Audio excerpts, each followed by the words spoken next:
This meeting will be live streamed via Team Webinar facilities. Recordings of council meetings or parts thereof cannot be copied, recorded, reproduced, reused or transmitted without the prior written consent of the General Manager. The meeting is being recorded and will be made publicly available on the council's website. Persons attending the meeting should refrain from making any defamatory statements.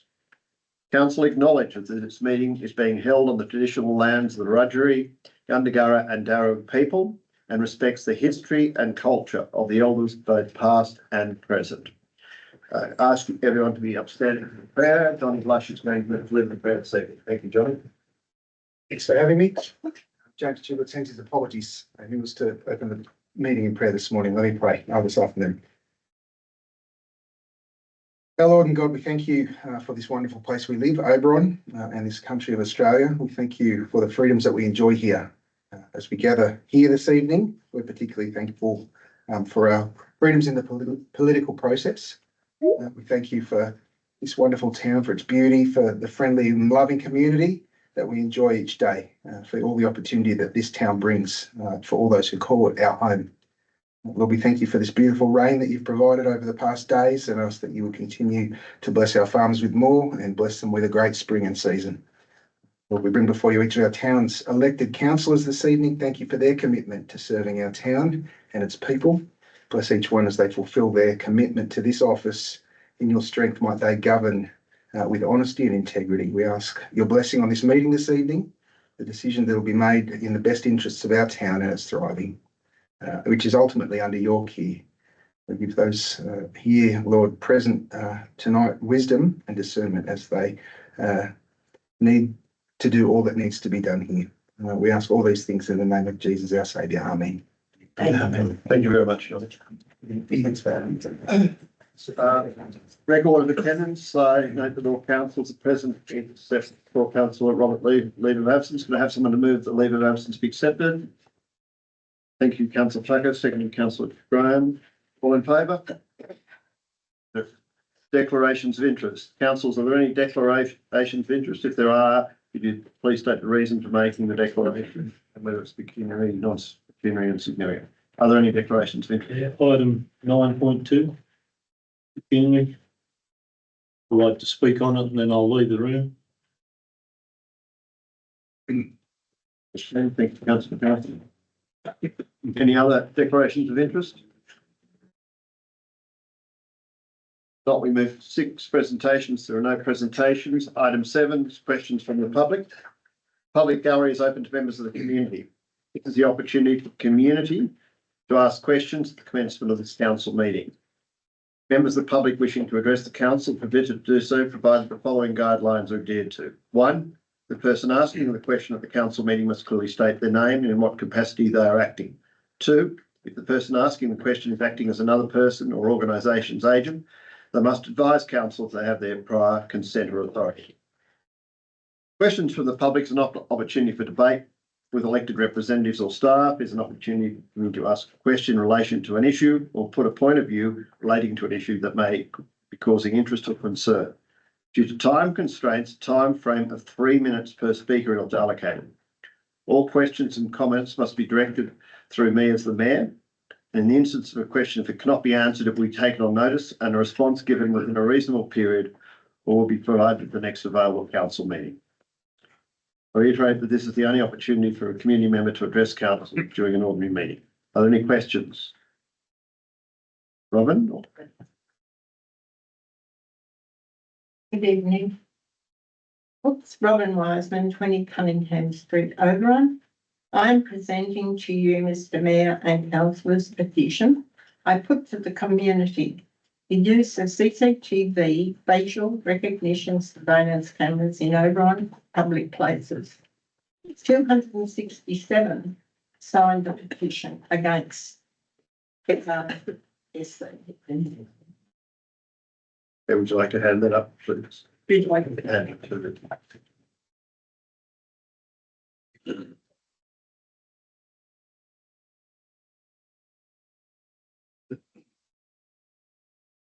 Thank you, Robin. Are there other questions from the public? Can I say something? No other questions? Yes. Hi, I'm Melissa Jones. I'm an Oberon resident. I also have concerns about the facial recognition CCTV. I have no problem with cameras. I have cameras in my house, so normal cameras. But I do have concerns about where is this going to be stored? Nothing is hack proof, nothing. My brother actually builds all the computers for the government, and he even said it to me. I asked him. He's high up and he does all that sort of stuff, defense and everything. Basically, he said to me, people can hack into it and then they have all your face, they have everything. So I'm concerned about people stealing your identity. So I just wonder what will be put in place to make sure that's not going to happen, which is impossible basically. But anyway, yeah, what plans you have in place are going to put in place to try and minimize, or that's why I really don't want us to have it. Anyway, thank you. Are there any other questions from the public?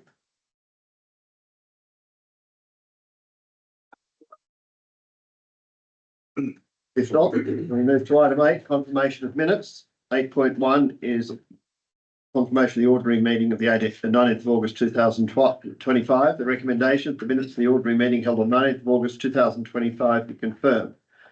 Councillor Hayden, Councillor Leveris. Councillor Hayden. Nothing to add. Councillor Leveris. Nothing there. Any other discussion on this matter? If not, I put the motion as per the recommendation. All in favour? Carried unanimously. 8.2, extraordinary meeting, 26th of August 2025. Recommendations, the minutes of the extraordinary meeting held on the 26th of August 2025 be confirmed. Move it, please. Councillor Hayden. Councillor Leveris, thank you. Councillor Hayden. Nothing to add. Councillor Leveris. Any other matters raised?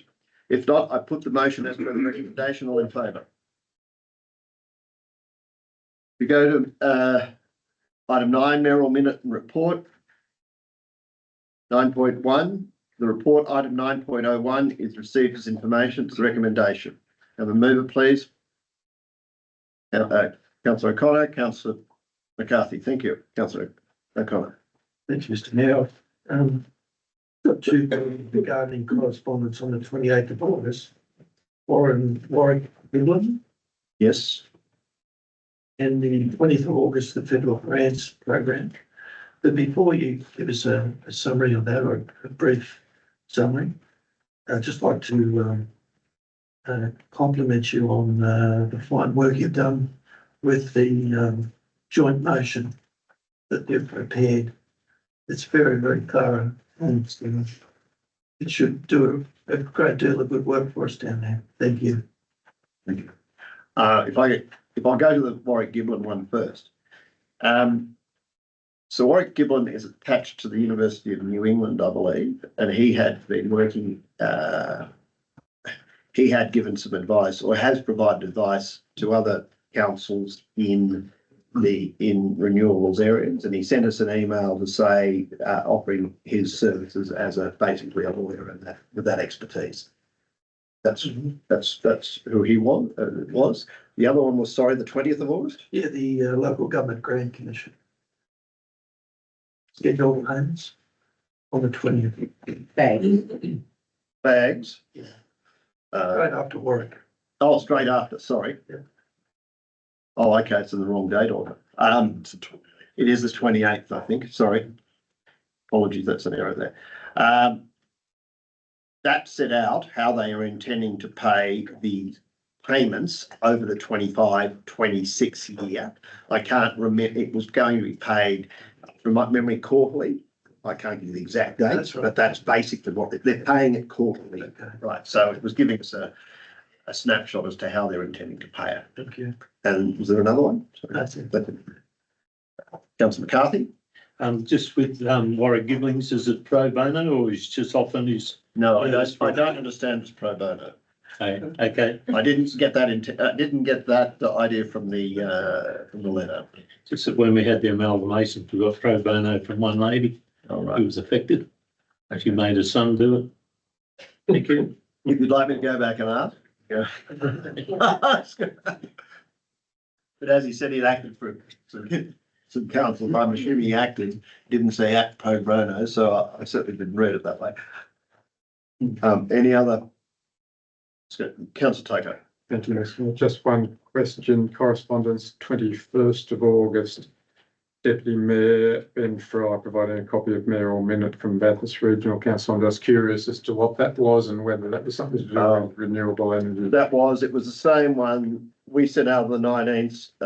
No, which one was it? We sent one on the 21st to, we sent, the mayor's copy of Blaney, which is under the 20th of August, the bottom of the page, which was our motion, and he sent back the one at Bathurst. So the one at Bathurst and Blaney and Lithgow was pretty well identical, but it didn't include the inclusions that were included on the night here. Everything else was, so we sent it off to the local government, we sent ours, they've sent theirs. So we're still waiting to hear from the local government how they're going to deal with that, because ours is slightly more expanded than theirs were. So that was what that one. Yeah, I guessed it was Ben Fry was renewable sorry. energy, but just curious. Thank Yeah, you. sorry. Yes, Councillor Hanks. Yes, the 19th of August, did you get an update from anyone regarding the pedestrian bridge at the Fish River O'Connell? The only update I have is what I read out at the last council meeting, and that was from Holly Davies.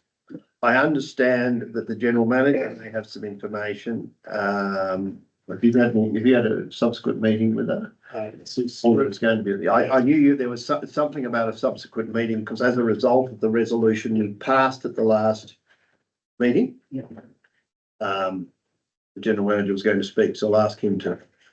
Yeah, subsequently to that, from the resolution of council, I contacted Transport for New South Wales. Indicated that we need an urgent meeting, and they're looking for dates that they can meet with us and the local member to note out this current situation. Okay, thank you. Thank you. Anyone else?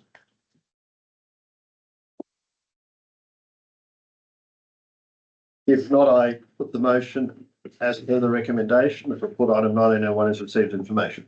All in favour? Carried unanimously. Thank you. We go to 9.2, Local Government New South Wales Conference. The motion is that subject to the Local Government New South Wales accepting the nomination for presentation of a 30-year service award in the Local Government Conference on 24th of November 2025, and Councillor McCarthy confirming his attendance with his wife Jenny, and Council agrees to fund Councillor McCarthy and his wife's travel and accommodation expenses. I'll move the motion. Ask for a second. Okay. Councillor Connor, yes. Sorry. I'd just like to reinforce the comments that I give to the general manager in blue. And I'm very concerned about what's going on with this council. We've got one councillor that's a corporate councillor saying that we're broke. I don't want to put this council to any expenditure. And I also see that the three councillors put legal expenditure in the nature of $16,000. So please, we're a small council and you've got to look after the money. Thank you. So do you want to put a I'll leave the room. You can discuss it. right here? Thank you. I'll wait till these are in. We've got a motion, mover and a seconder. My comment is I understand that Councillor McCarthy does not want to accept any payment. Can I move an amendment? Fees to attend. Yes. Could I move an amendment that, that Councillor McCarthy has indicated and would like to pay for himself and his wife?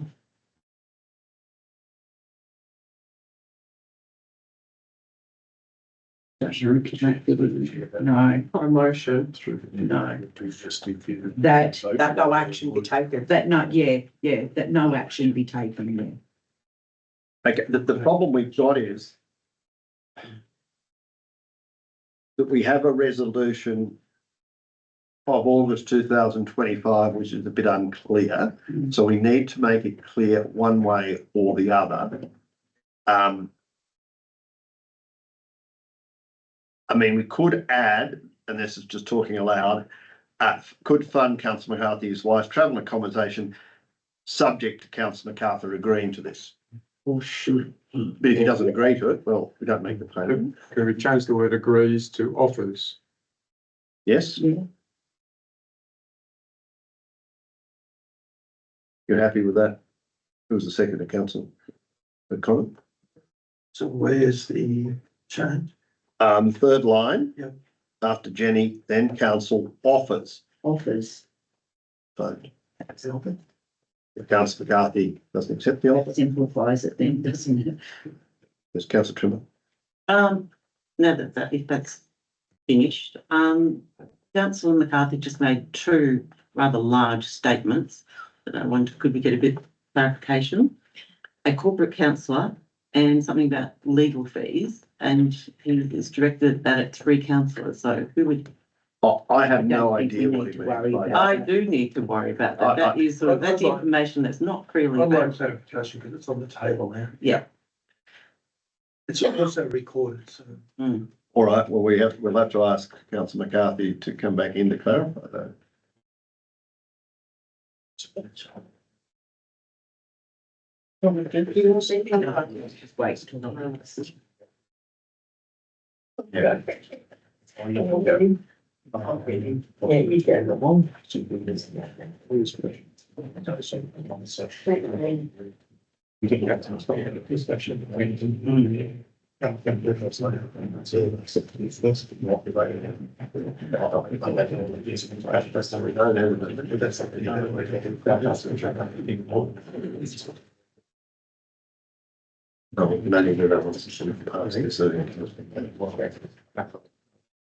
So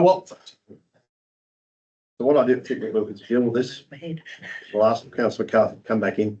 Yeah. Then I'm going to ask him to explain or to say comments, because I don't have it, not at this stage. We need to vote on this first. That's good. All right. So subject to that change. Yeah. Do you still wish to pursue an amendment? Sorry. No, no, withdraw that, sorry. That's fine. That just makes it easier. Yes. Councillor Graham, we're going to say something. Sorry. Councillor Tuckett, sorry. Thank you, Mr. Mayor. I was just going to suggest that rather than asking councillor McCarthy to say anything further in open council, I have no idea what he might say, but I'll just suggest it would be better if it was a private meeting with yourself and It's on the public It's on the record. public. Public record. yeah, but before there's any names mentioned or Well, he can retract. anyway, that's my suggestion. Okay, let's deal with this first. Yeah. Right, so we have a motion, slide which mover and the second have agreed to a change to offers. Any further discussion on this matter? If not, Hang on, we do have, No, she withdrawn. she withdrawn. Yeah. Is it- Any without, I put the motion, all in favour. Carried by 8 councillors. Second, If I can begin. yes, thank you.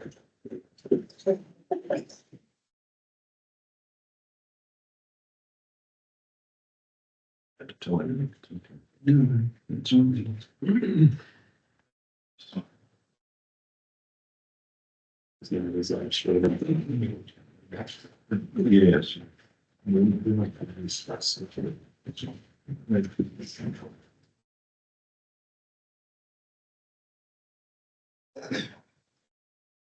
Councillor McCarthy, you made some comments before you left. Yep.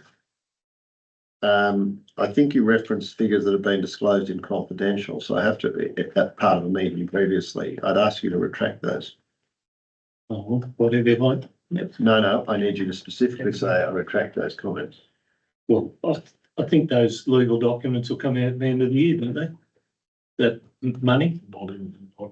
Not, Okay. no, I'll it'll retract them then. come out in a lump sum. It was in a confidential meeting. If you wish to raise the issue in a confidential section of the meeting, that may be possible. Okay, well, I'll retract them. Thank you.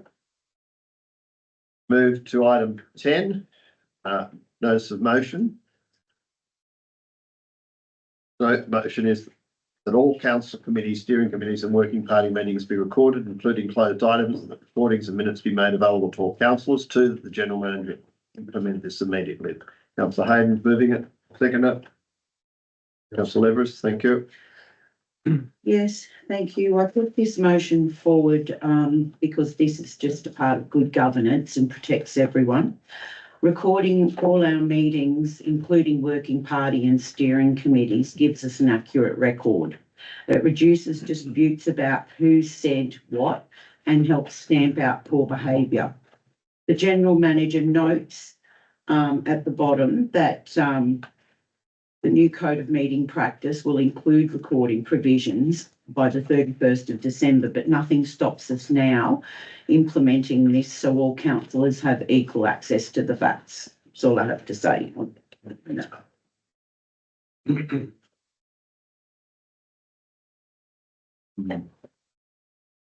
you, councillor Everest. Nothing further. I could ask a question. With community meetings, does that mean they have to all be held here so that we can record?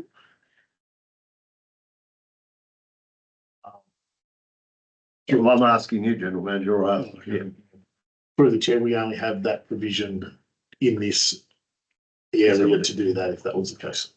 We have recorded meetings at other sites, like at the O'Connell Hotel out at Black Springs. We don't go to the last year. There's no recording. Right. No, when we had a heritage meeting out at the pub, Damien used his device to do it via Teams. And it's recorded. Yes, councillor. But thank you, Mr. Mayor. Through you, question to the General Manager. Given the importance of these two documents, the model code of meeting practice and conduct, would it be possible to bring them forward to the October meeting? For council to. So through the chair, the council and indication will be hosting a workshop to consider the model code of meeting practice before the October ordinary meeting, simply because it'll need to be endorsed to go on exhibition to be implemented before December. If we don't do that, the model code as it sits will be the document that you need to use after that day. So it has to be put on public exhibition. Excellent. That's not December. Councillor Placken. Thank you, Mr. Mayor.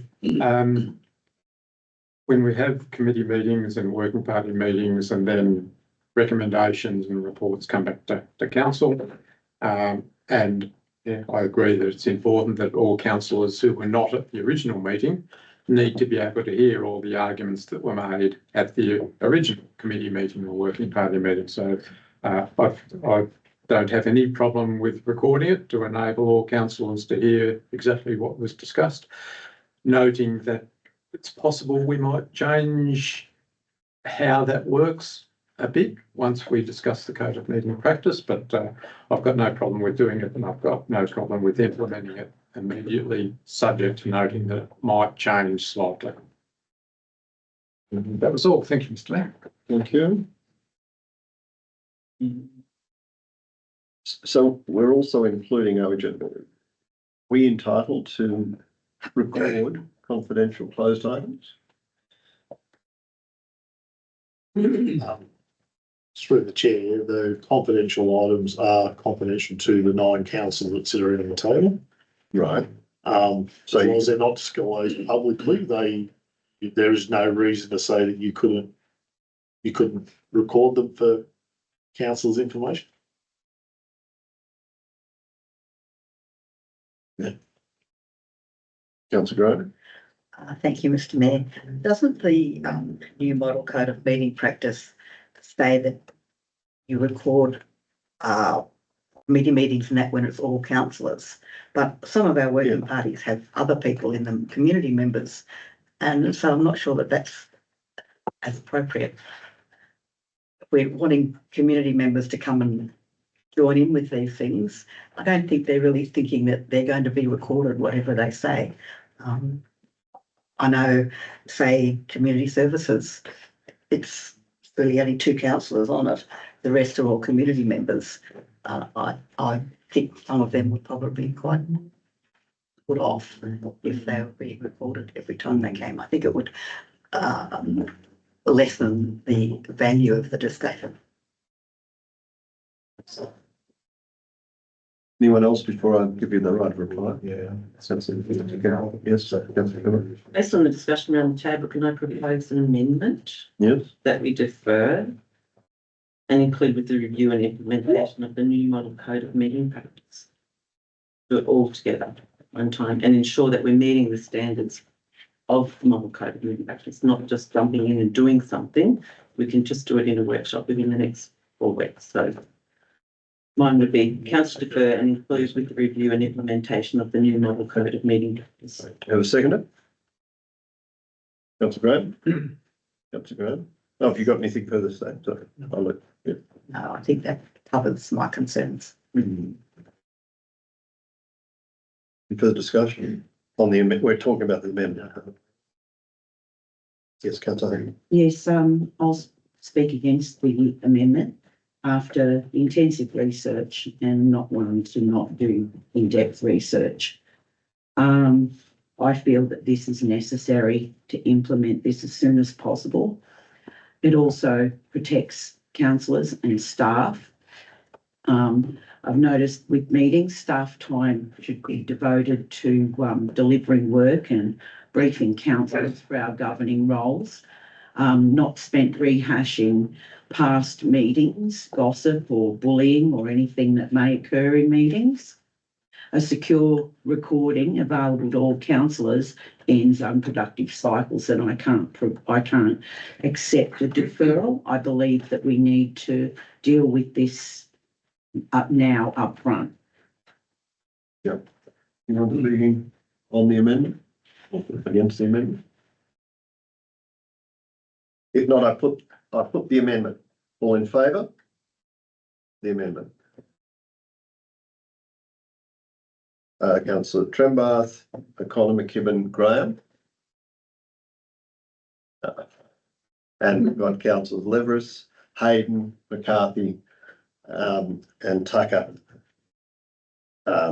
Against. We need to use your. Yes. I can call him if you like. I will vote in favour of the amendment. I'll give the basis. I think it is important we do this as a whole thing, that we look at the count, we look at what's recorded, and we have a workshop on it to actually go through what meetings need recording, what ones don't. And again, I don't want to cause community members to say that they're not going to participate in meetings if they're recorded. I also think we need to discuss with our community groups that there is the possibility of it being recorded and what their view is. So that's why I will vote for the amendment. So the amendment now becomes the motion. All in favour of the motion. Same voting as before, and I will. Councillor Tucker voted for the motions. Thank you.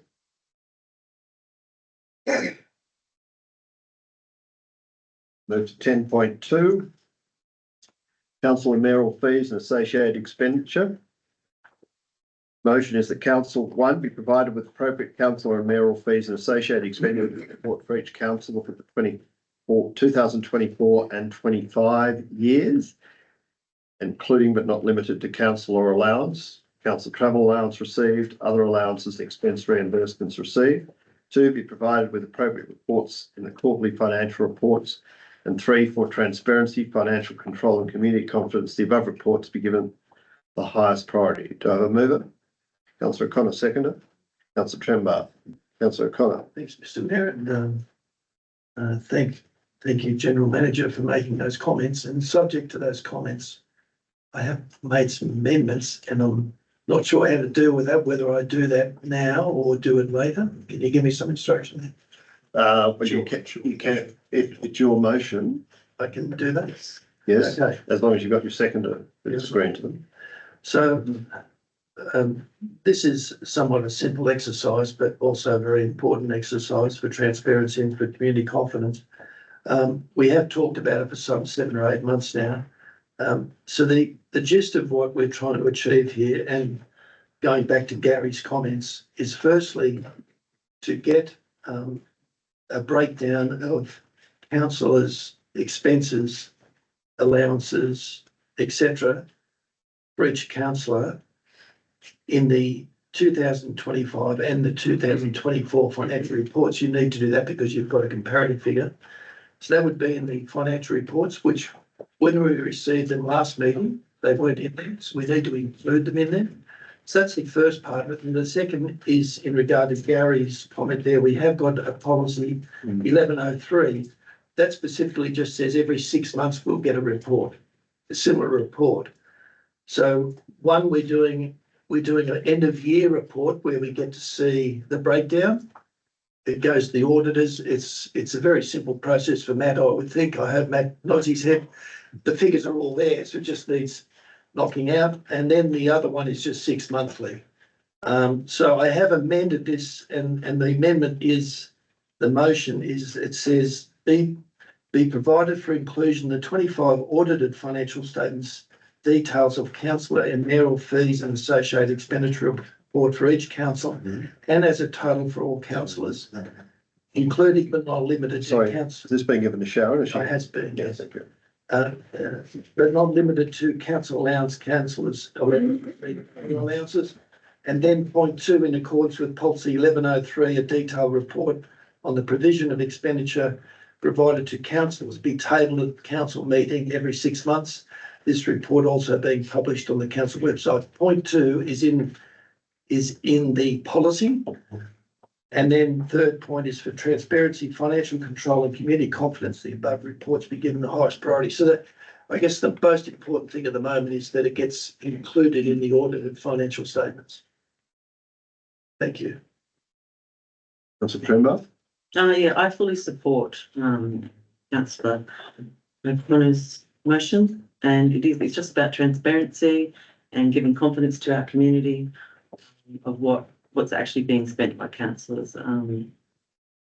Personally, I prefer at a later stage that we don't have all the money pooled, that each councillor is provided with a set amount of funds allocated to them, and if they choose not to use it, they can choose to put it back into playgrounds or trees or anywhere else. But just recently there was a councillor in Sydney who has spent $31,000 and said, it's my God-given right to do it, I'm just going to spend it anyhow. But I think we need good rigour around our finances at all. What Councillor O'Connor has put forward is quite reasonable and I would expect very acceptable to our community. Yeah. Councillor Hayden? Yes, I'm going to speak against the motion. Our annual report itemises by councillor all expenses, meeting attendance, conference and training participation. Adding a new quarterly report, or is the quarterly still in here? No. So you've removed the quarterly, so you want to do it 6 monthly? Yeah, 6 Per the months. policy. Right. Per the policy. So you just want to follow our policy, so it's kind of a motion that's going nowhere. No. But the situation is, do you want every councillor then itemised into that as well? Well, No. ask the questions. I'll let Councillor. Because if it's what we're already doing, we don't kind of need a motion. If we're already doing it, Can I answer that? Can I have it? Yes. So the first point is, under the policy, there's a 6 monthly statement, which I have yet to see. Okay, so we then, that was implemented on the 1st of July. That's just following that up. But the more important point is that it gets included annually in the financial statements. We received them in council last meeting and that breakdown wasn't there.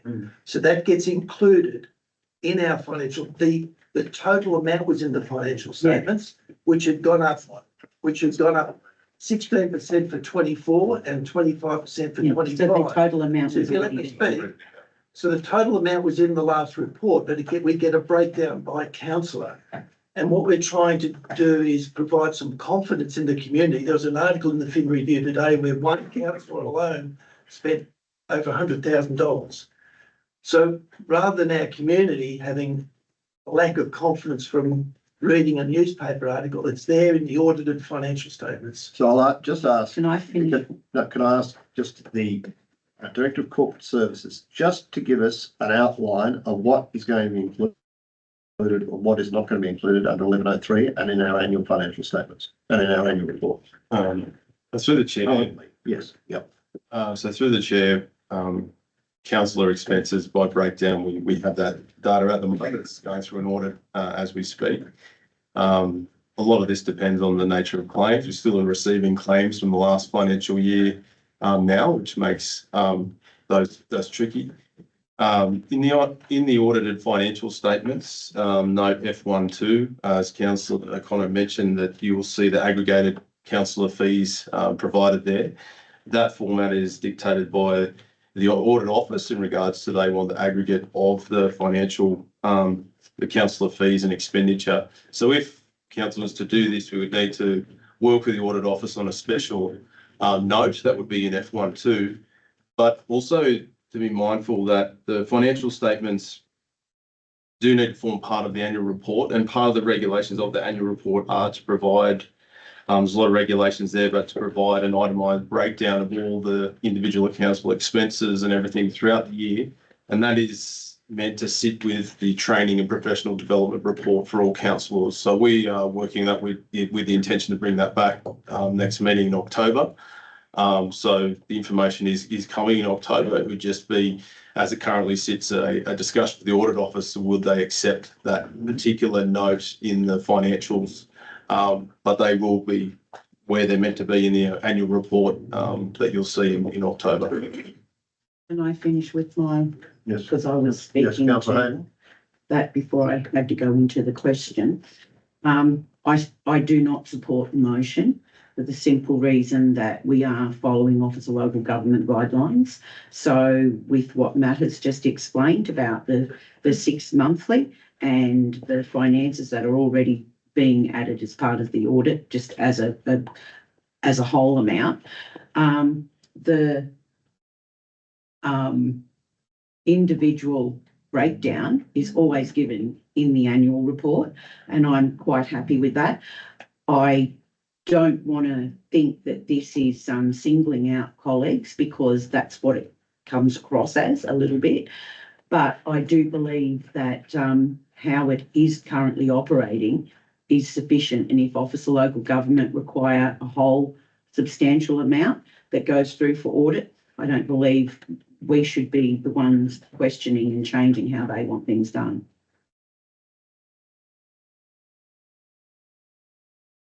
Thank you, Mr. Mayor. Does anyone else want to talk on it? Because you've got a right reply. I'll just word about it.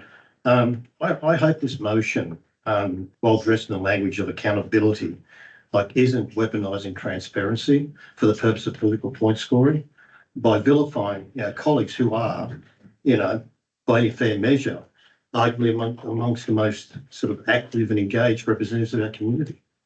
That's a concern I have. So I'll be speaking against it as well. I've got a question.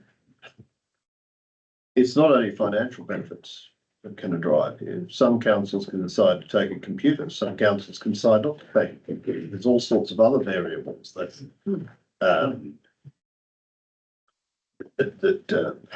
probably need to be taken account of, which I don't know how you do all of that. So there's, No, I understand. sorry. I understand. Yeah. So,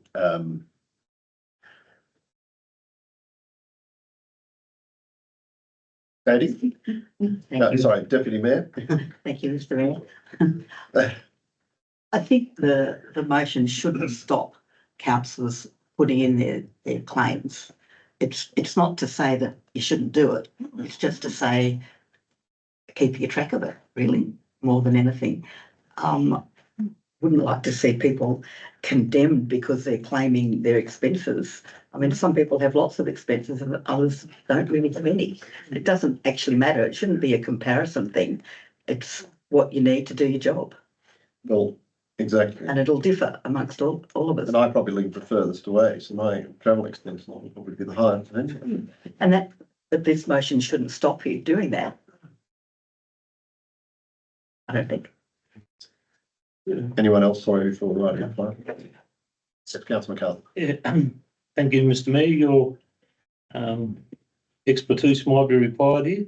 And what I spoke of previously when I said about that amount of money, if it's transparency and financial control, if some councillors launch legal action against someone else, does that amount get broken up between the councillors that launched the legal action as an expense? Or does it go overall to the council? What relevance does that have? Well, it says down here, transparency and financial control. It's always a cost. Oh, yeah. There are so many variables in that question. I don't think it can be answered very simply. There are all sorts of legal actions that could possibly be taken, but it's just an impossible question to answer, Councillor McCarthy, in this. Okay, Mr. Mayor. Especially in this forum here. Yeah. I think trying to keep it simple, it's really the line item that gets shown in the financial statement that we're trying to just give some clarity to Councillor McCarthy. It's just that particular line item, and which has gone up 35%. And I never thought of Councillor Graham's comment that would stop people claiming. It's really just being transparent. It's not intended by putting each councillor's allowances. It's not intended because we've got guidelines what we can and can't claim. As long as it's within the guidelines, it's fine. So in terms of the reporting, it'd just be so much better to do it as a line item, as a note, if that's possible. The 2024 year, I'm yet to see those figures, that report that you've discussed. But if we could do it through the financials that all people get a copy of, it's just what people, I think, in company financial statements, it's provided in all sorts of financial statements, and we shouldn't be sort of set ourselves aside, and we're not trying to limit people's claims. It's really just being transparent. I mean, right reply. Can I say something? No. No, it's all right. There's been the right reply. All right, put the motion. All in favour? As what is on the screen. Yeah. All in favour? Councillor O'Connor, Trembath and Graham. Against, Councillor Liveris, Hayden, McCarthy, Tucker, McKibben. Yep. Motion is lost. Go to 10.3, water leaks at Oberon Fire Control Centre. Motion is the council seeks suitable trades to look at water leaks at the Oberon Fire Control Centre and if within budget, get repairs done. Motion, Councillor McCarthy. Seconder. Councillor Tucker, Councillor McCarthy. It speaks for itself, I think. Thank you, Mr. Mayor. It's not a particularly old building and it is a council asset and we need to make sure it is kept in a usable condition. Based on the general manager's note, it looks as though the motion is asking us to do exactly what's happening anyway. But yeah, there's no harm in having that motion, and you know, I understand the pressures on staff and the difficulty of getting people and all that, but I do share the frustration of how long it sometimes takes to get things done, and the building could be deteriorating in the meantime. So I support the motion. Right. Anyone else speaking on this issue? Against or for? If not, I put the motion. All in favour? Passed unanimously. Okay, 10.4, repairs to disable access. The motion is that council repair disabled access site east of the pedestrian crossing in Oberon Street. Councillor McCarthy. Yep. And seconder, please. Councillor Leveris, Councillor McCarthy. I've asked for this to be repaired over 12 months ago. Well, I know that Rowan Henderson was the supervisor when we asked, and he was called up to do some repairs. Look, there's two metal objects on either side. There's a concrete post with a hole in the middle. You've only got to get old people slip over. It just requires a bit of attention, and I just can't see why we can't get it done. This is over 12 months, and you know we have slippery, wet weather, and if someone slips over, it just anything's right. Thank you. And I don't agree with the $44,000 to do it, but I think, like I said, if we get suitable tradesmen or someone suitable to repair it. I think the general manager has said there's 44,000 available. He doesn't say we're going to spend it. No, that's all right. Yeah, look, I've noted the uneven surface as well, and it is a potential trip hazard, in my opinion, for the elderly disabled. So it's a concern. Anyone else wish to speak on this? Councillor Hayden and Councillor Tucker. Thank you. Yes, I support the motion. I have tripped on it and I have fell over and I'm not old. But also, another community member has actually come to grief there as well when they were pushing the trolley. So I do think, we need to get on top of some of those trip hazards in our main street. This one's a priority and there's a couple of others that are popping up. Thank you. Councillor Tucker. Thank you, Mr. Mayor. Yes, I had a look at that yesterday with Councillor McCarthy, and yes, there are definitely some hazards there, including an old post that's been cut off, and yeah, it does need some attention, and that money available was specifically for disabled curb crossings, so that's exactly what that should be spent on. Yeah, I think the general manager's got an update on that. So just through the chair, we've already got two designs, one for this one and one for the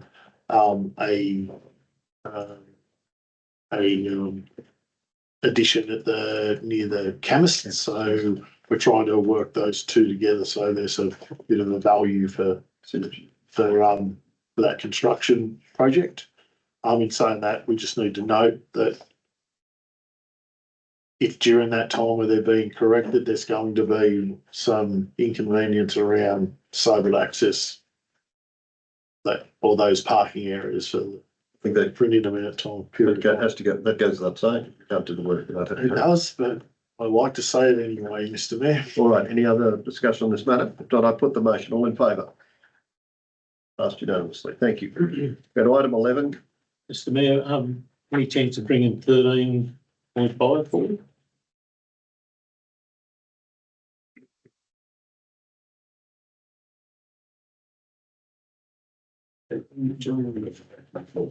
Oh, okay, fine. Yes. I have an Yes, alternative. sorry, wait on. Can we first have can I have a motion to move 13.5 McCarthy, Councillor McCarthy, secondly, Councillor Trembath, move it forward. All in favour? Okay, so we bring it before 11. Thank you. 13.5 is DA 2024.094, 31 Endeavour Street, Oberon, Woodchem, alterations and additions to formaldehyde processing plant. The recommendation is council approved development application DA 2024.094 for alterations and additions to an existing formaldehyde plant at lot 22.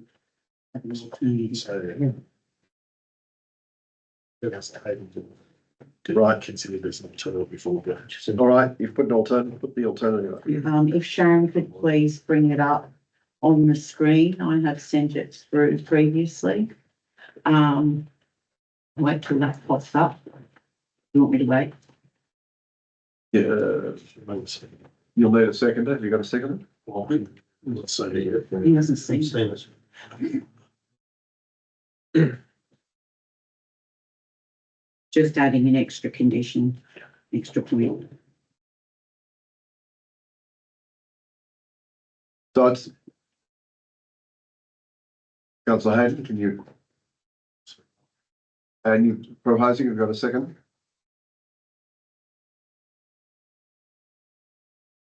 You want me to speak or is I'm just waiting for the second.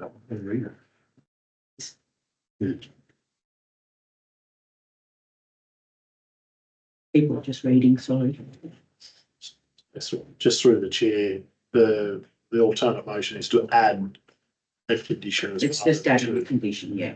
One Happy is to second. One's the same, two's all new, is it? Yeah, two's new. and three's the same, it what used to be two. Right. So you probably, yes, Want me to okay, speak to it? yes, Okay, so I've moved the recommendation as it stands with one extra added condition as part 2, with hardwire engineering interlocks and physical isolation so that the old and new formaldehyde plants cannot operate simultaneously at the same time. The application says production stays at 85,000 tonnes per year and the old unit will be shut and isolated. But my condition simply turns that promise into an enforceable, testable control. Earlier studies in the transport impact assessment was looking at 145,000 tonne per annum scenarios, and the old plant is going to be remaining on the site and used as a backup for any emergency or shutdown and needing another plant there to come online if the other one is having issues.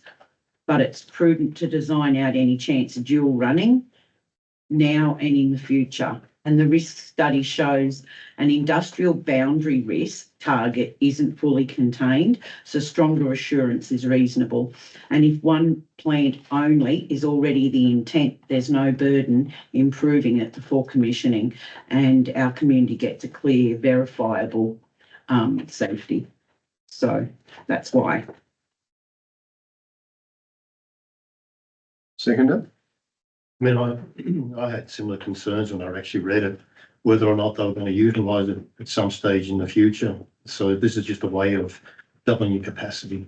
So, yeah, that's why I would support this. Okay. Just through the chair, the only way that this application can be considered by us is at this level. So if the applicant wanted to increase volumes at a later stage, there's no reason why they can't. But they would have to go through a completely new process. So that's probably the trigger here, but Yeah, well, this is a safeguarding. maybe Director of Planning. Is this not inherent in the approval? Because the approval is based on a capacity, and so at any one time, only one plant can operate, because that's all the approval will give. Through the chair, thank you, Mr. Mayor. There is a draft condition number 29 that does refer to the existing formaldehyde plant. Would you like me to read Yes, that? please. The condition states the applicant must not operate both formaldehyde manufacturing plants concurrently. The applicant must notify all relevant regulatory bodies at least 14 days prior to activating the legacy plant for maintenance purposes. And the applicant must maintain the legacy formaldehyde manufacturing plant in proper and efficient condition if it intends to utilise the plant during any maintenance periods of the new formaldehyde plant. My staff who wrote the report and condition indicates also that the condition that Councillor Hayes is putting forward, if it was considered, should be an amendment to condition 29, not be a new condition. And it is more specific, but if it was accepted, parts of the condition that we included in there should be added to the new condition or the amended condition. So that makes sense. Condition 29. So the first sentence and the last sentence should also be included in Councillor Hayden's condition if that was to be adopted. So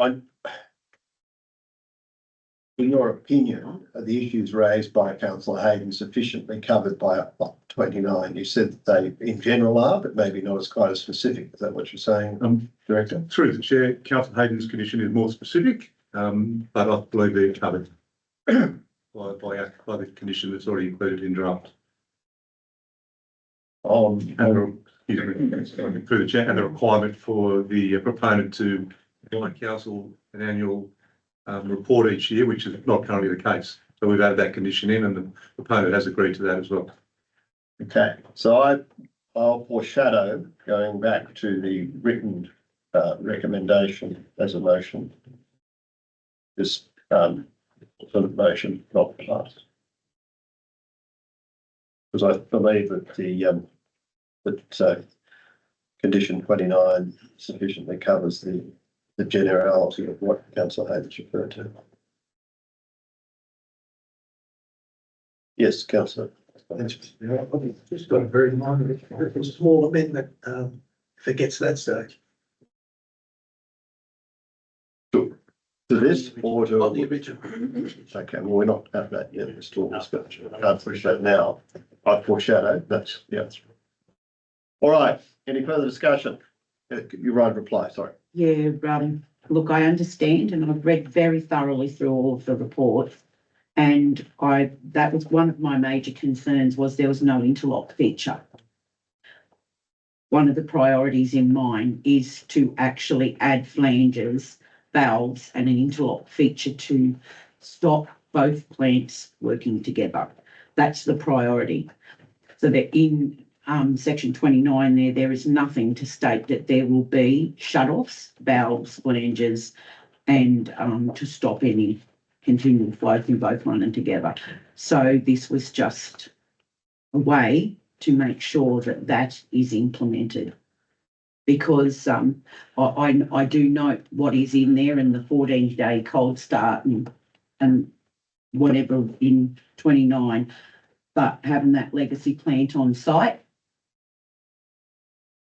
And if someone wanted to, I just want a stop valve. I want something to shut it so that it cannot work simultaneously.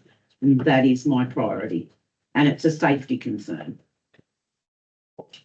All right, I've put the alternate motion as on the screen. All in favour? Councillor Leveris and Councillor Hayden. In favour. The motion is lost and we go back to the foreshadowed motion, which I have put, which is as per written in the paper, that council approved development application DA 2024.094 for alterations and additions. Councillor. No, I've got to read it. We can read the original motion, then we can have it again. So, additions to the existing formaldehyde plant lot 22 in DP 1017457, 31 Endeavour Street, Oberon, in accordance with section 416 of the Environmental Planning Assessment Act 1979. Subject to the conditions contained in the attachment to the report for the following reasons. The development is permissible in the Oberon Local Environmental Plan 2013. The development complies with the Oberon Local Environment Plan 2013. The development is considered to be appropriate and will not impact the locality unreasonably. 2, a division be called in accordance to section 375A of the Local Government Act 1993. Do I have a seconder? Yes, Councillor Tremblay. I think I've made the issue. I believe that condition 29 goes far enough in relation to not permitting both plants to operate at the same time, which I think was an issue raised in the amendment. Councillor Tremblay. I fully support the that you've read out, and I have no issue, and I truly believe that condition 29 covers any issues that I think would be. Any other discussion? Councillor O'Connor, you have an amendment. I do. Thanks, Mr. Mayor. This is a little bit left field. Just before I go to that, were the objections, there were six objections. I didn't see them in the report. I'll ask the director to summarise the objections. Page through the chair, Page. item 13.7 in the report is the submissions. We have a response against each of the submissions. How have they been addressed? Yes, they were. They're included through the chair. They're included in the report here. And In the full attachment. they're not an attachment to the report. No. Okay. No, they're also in the report. So the summary of the submissions are in the report. Thank you. We haven't attached the submission. So, with the amendment, it's just really an addition. It's a little bit left field, so if you bear with me. It is that council seek funding from Woodchem Board for the purchase of a meteorological environmental station to monitor both weather and environmental and atmospheric conditions in the Oberon LGA. Borg is a major employer contributor to Excuse me, Councillor O'Connor. I don't think this is a condition we can place on them. No, No, not legally. no. No, No, right? we're talking about a DA. It's ultra-virus to the whole, it just, it's outside our planning approval process. So no, it cannot be done. Sorry, I pull you up on that. Thank you. Councillor Hayden. Yeah, look, I don't have any qualms in this plant being approved. I do have my concerns around having having a stop valve so that both plants can't run together. That's my major concern. And also, I'm also wondering around, when I was going through the report, are there going to be any updates through yourself to our planning director? Any updates to the traffic impact assessment? Because everything that I've read in the papers is based on 145,000 tonnes per annum assumptions. It's listed throughout the documentation, 145,000.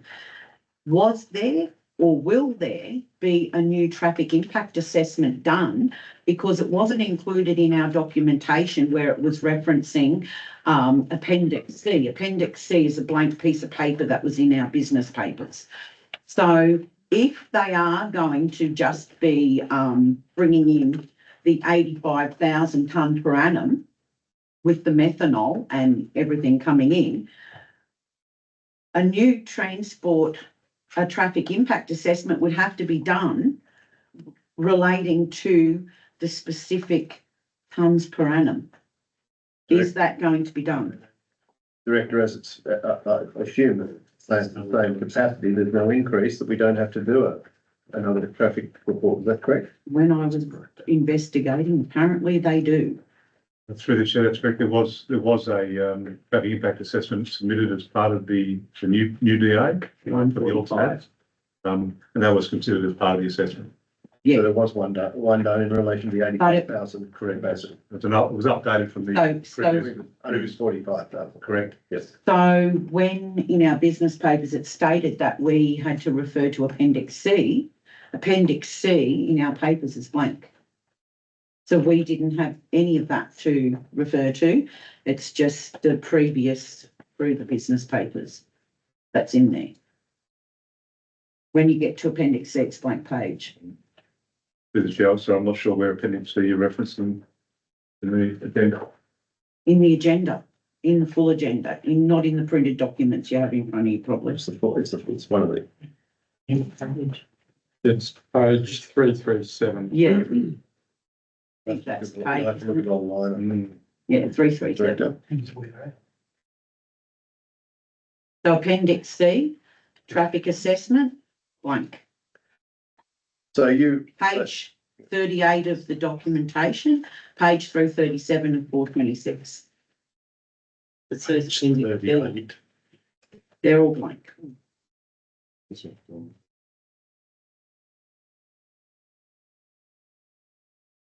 So the current, if there is a current updated traffic assessment, we haven't been witness to that. We haven't seen that.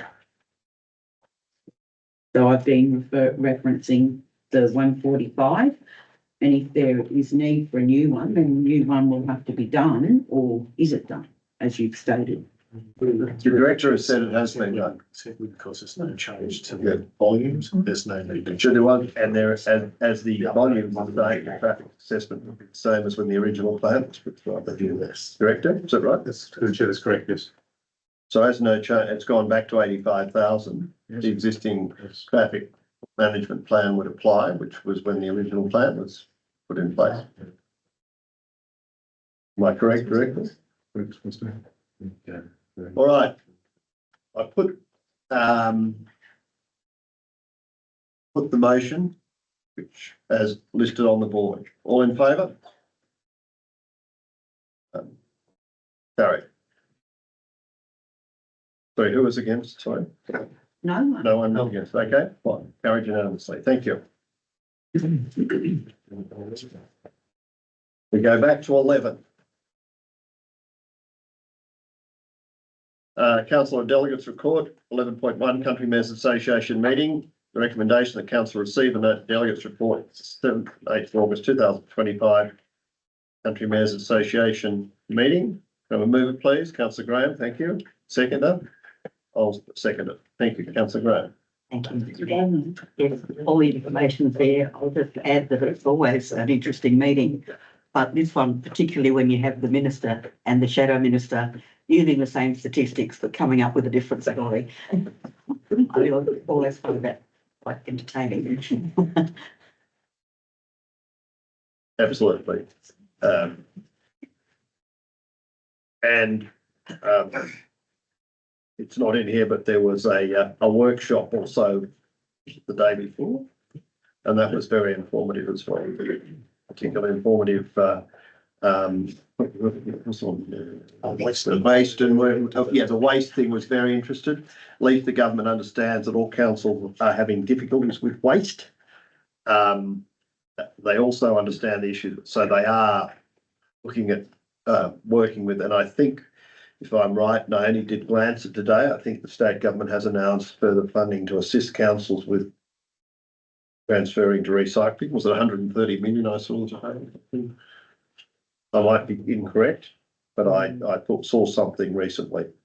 So at least the state government is appreciating, and especially they know that a lot of our rural councils are having a lot of issues, and the whole concept of recycling in some of the more remote areas is going to be very difficult. So that was, I suppose, good to see that the government understands that, you know, that they have to work and amend their policy to make it actually practicable for a lot of rural councils, as I think how it was put. How you understood it, Councillor Graham? Yes. So as I said, the day before was probably nearly as informative as the actually the meeting on the. All right. Any further discussion on this? Yes, Councillor Hayden. Yeah, I just wanted to ask through the mayor to the deputy mayor, how was the conversation with the chairman of Bega Cheese? And I note that there's more push to buy back Aussie Greens. Through the mayor, he gave a very interesting presentation, but he was a fairly amazing man and his family of what they've done. And yes, some of the brands that he talked about, I hadn't realised they were part of Bega Cheese. I mean, he's got plans for future expansion and all sorts of things. It was quite amazing what he'd done in the whole valley. It wasn't just Bega Cheese, the whole valley is involved Did in he the whole talk process. about inviting councils down to the Bega Cheese factory for a visit? No. It'd be You interesting. weren't asked for free sampling if that's what you're asking for. Oh. You did ask, did you? Proceed. Yes. Thank you. All right. No further, I put the motion as per the recommendation, all in favour, carried unanimously. 11.2 is the Central New South Wales Joint Organisation Board meeting 31st July 2025. The recommendation will receive and note the delegates report for the Central New South Wales Joint Organisation Board meeting held on 31st July 2025. Councillor Graham, thank you. Seconder, Councillor McCarthy. Thank you, Councillor Graham. Thank you, Mr. Mayor. I'll go as per the recommendation. The majority of the meeting was actually about looking at priorities that the JO should be looking at for the next year at least, but probably further than that. There was quite a lot of feedback, and then they asked for more feedback after we had a look at it. I don't know if there has been a lot of feedback, but went into it quite a lot of detail. The other, there were two other speakers. One was about the railways, where there's this very large group of railway people that had a lot of publications, but you weren't quite sure what their end outcome was. There's a lot of publications, if you want to read about it though, that are available, and sort of a lot of people involved in the creation of it. And the other one was CSU talking about the difficulties that CSU are having, and it's not just CSU, but a lot of universities with their funding. That was a bit depressing, if you like.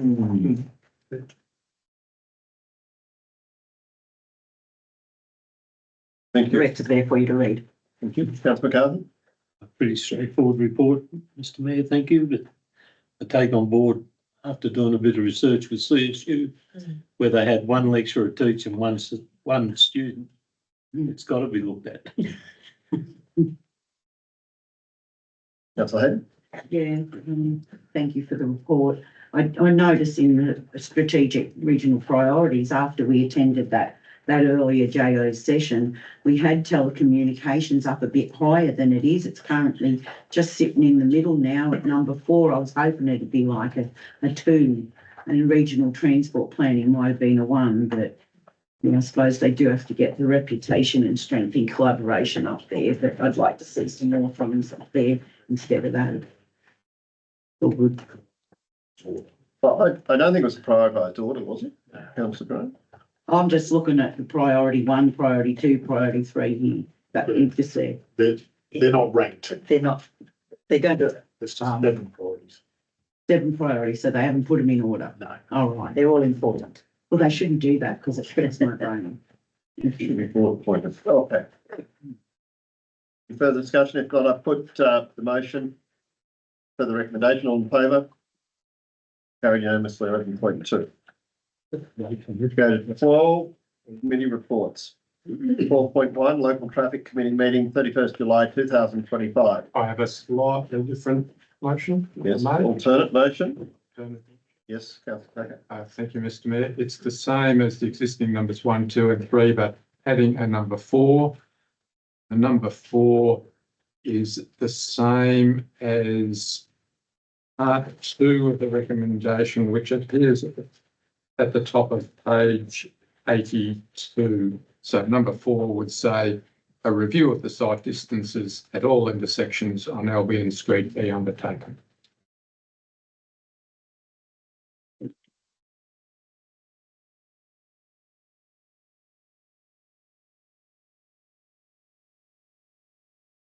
And would you like to speak to this? If there's a second. Seconder? Councillor Hayden, yes, thank you. Thank you, Mr Mayor. Yeah, this has been going round the circles for a while, which has surprised me because it's a fairly minor thing. The aim of this in the first place was to try to solve the problem of trucks parking in Albion Street for long periods of time, sometimes for several days at a time, and causing site distance issues. So that was the original cause. It was particularly noticed in front of the BP station, and that's why that resolution was, well, the original recommendation from the Traffic Committee and Council's resolution on 18th of March to install some 15-minute parking so trucks can pull up if the driver wants to nip into the servo, but they can't stay there for long periods of time. At our most recent meeting on 31st of July, when we were discussing this again, there was discussion that, well, that is not the only location where this problem occurs. There are quite a few places where the same problem happens. And that was the purpose of that second part of the recommendation on that date, that we look at all of the intersections and the site distances, and if necessary, we look at some further parking restrictions to try to overcome those problems. So that'll be a further job for someone, but the basic part of the motion remains the same as the recommendation. Thank you, Mr Mayor. Thank you, Councillor Tucker. Councillor Hayden? Yeah, nothing further to add, and just like to thank Councillor Tucker for his amendments to that. Any other discussion on this matter? I'll put the motion as per on the screen with the addition of 4. All in favour? Carried unanimously. Thank you. Go to 12.2, Local Emergency Management Committee meeting 11th August 2025. The recommendation is that Council receive and note minutes of the Local Emergency Management Committee held on 11th August 2025. But move it, please.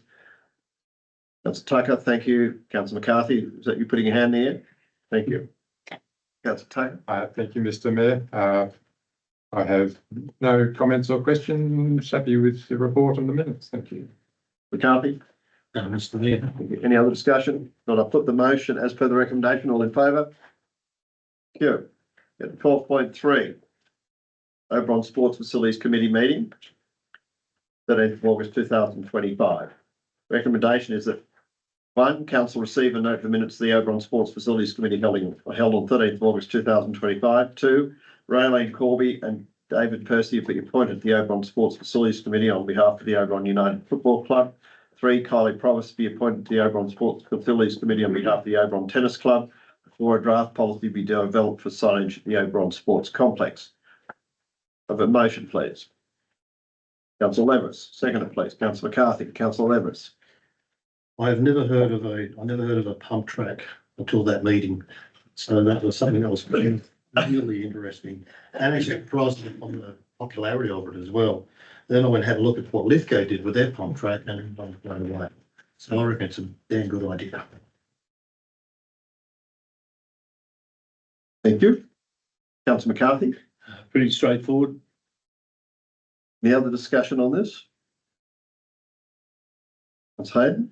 Sorry. Yes, I just wanted to say thanks for that, to the sports committee, report. The pump track in the community seems to have a lot of interest. I just want to firstly acknowledge that in the recommendation of that Raylene Corby and David Percy to be appointed and Kylie Provis to be appointed to that committee. The pump track in the community has garnered a lot of conversation, and there's currently a petition that some members in the community have started up. Although they seem to think that they can do a pump track as just a dirt track, like a BMX track. So I've also informed community members, if you want a pump track and you want to get into the competitive sports side of pump track riding, then start a club and bring something to council, and then we can go from there. We can look at a location, but we need to get an outside organisation to start looking at how they're going to get funds, how they're going to get a membership base, and who's going to maintain it. So I'm very supportive of it, but it's a totally different material to just the BMX track.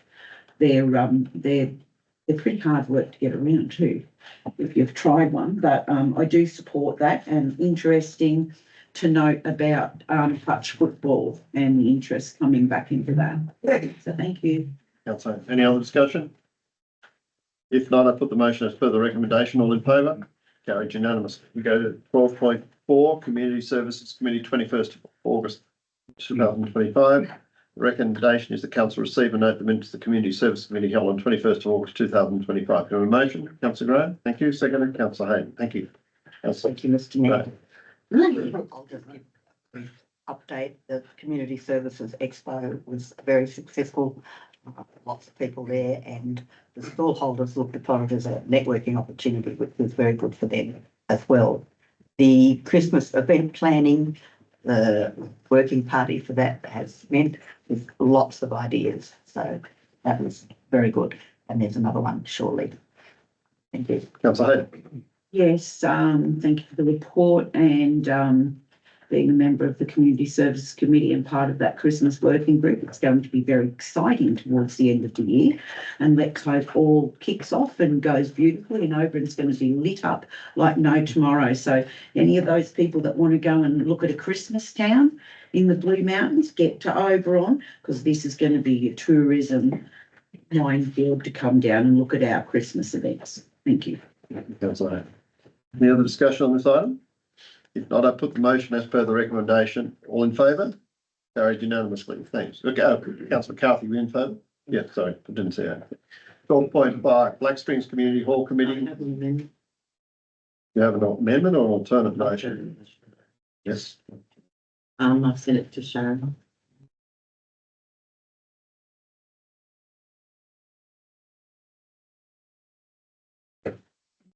I think the only change is in 3, isn't it? Yes, yes. Right.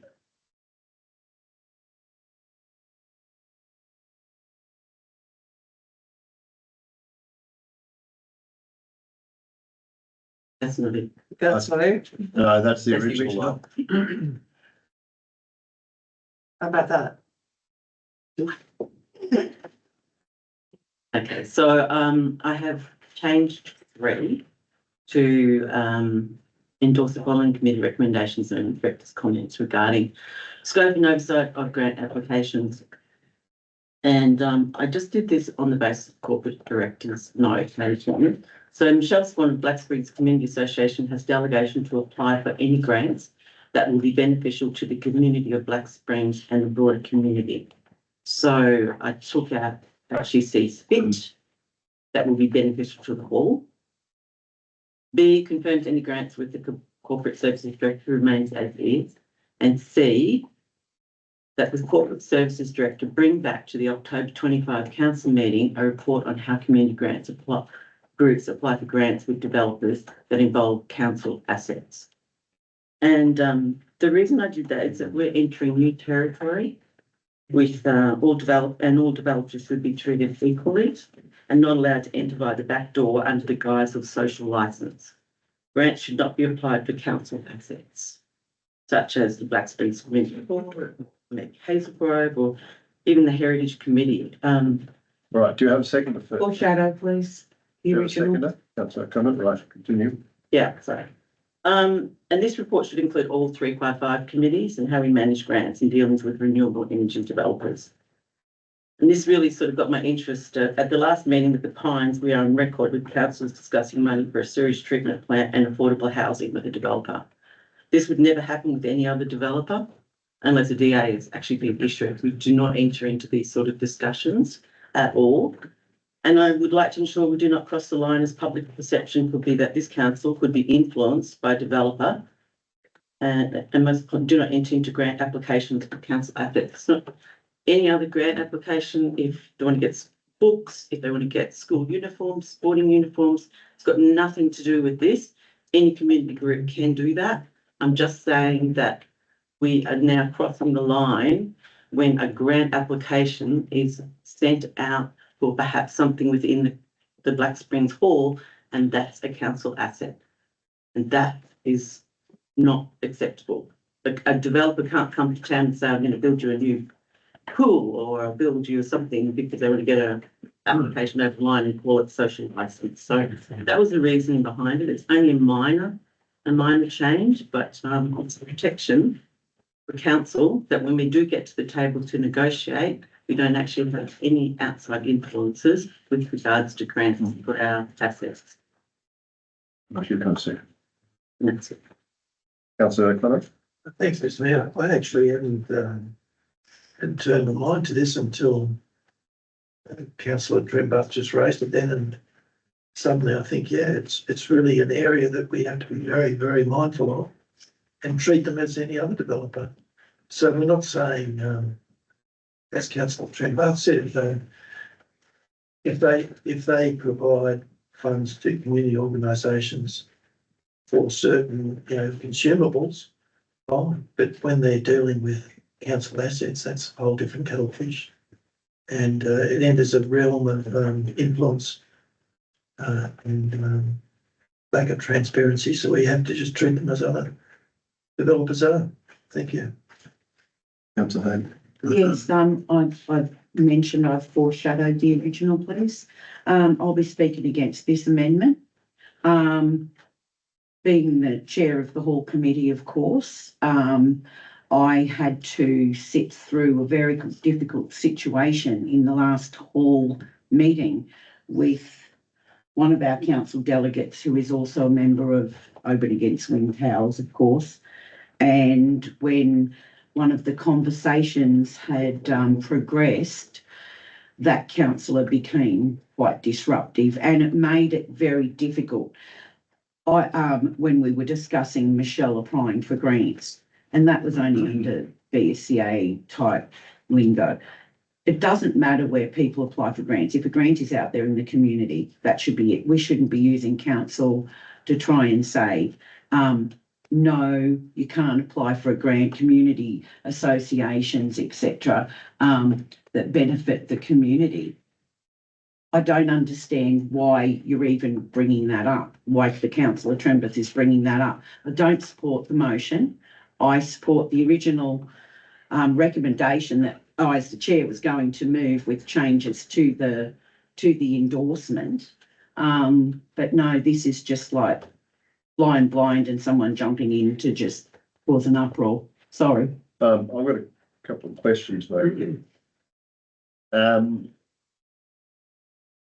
This is a recommendation, a motion in respect to the Black Springs Community Hall. Mhm. So you've made A more general. You've taken out the reference to The hall. the hall. Can I ask why? Because this is a motion in relation to the hall. And that's, I understand you've got an issue about the asset being owned by council, and that is the hall. So why are you taking the hall out of there? And obviously, as Michelle in her other role with the Black Springs Community Association already has delegation for grants generally. The asset here is the hall, so. It's just to ensure that grants that are applied for with a developer are not applied for to a developer, basically, as in the Pines, or it could be GPG. Anyone that's coming to town to develop a project and under the guise of social license, put out grants, and that's a council asset. All I'm saying is not a council asset. That's right, but you're saying by taking the words to the hall out, Right, we put that to the board, put that back in. but you meaning that any grant that Michelle seeks, she has to come and get okay from the corporate services director, because I that's think what that B. applies already. That's B was in there, confirms any grants with the corporate. Yes, but it was relevant to the hall, not to the Black Springs Community Association.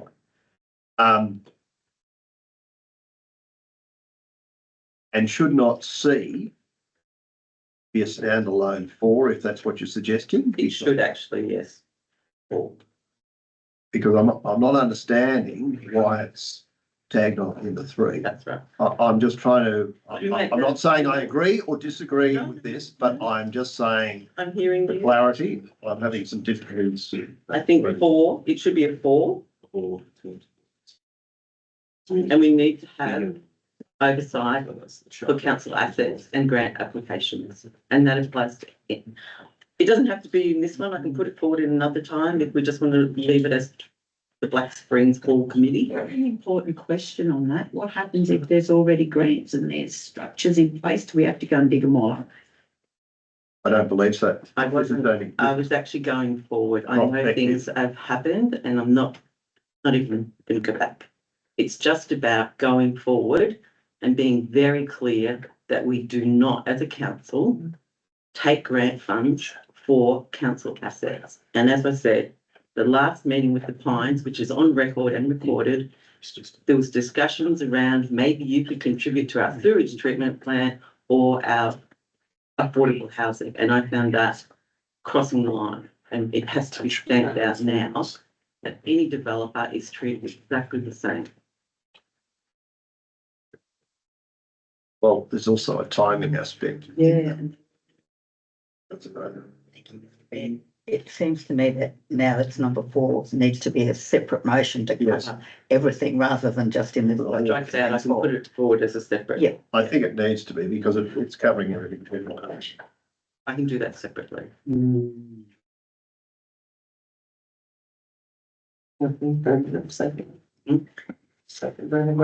Okay. So do you agree all to 4 being deleted? And put in this separate motion. I'll do that separate motion. Next one. Next man.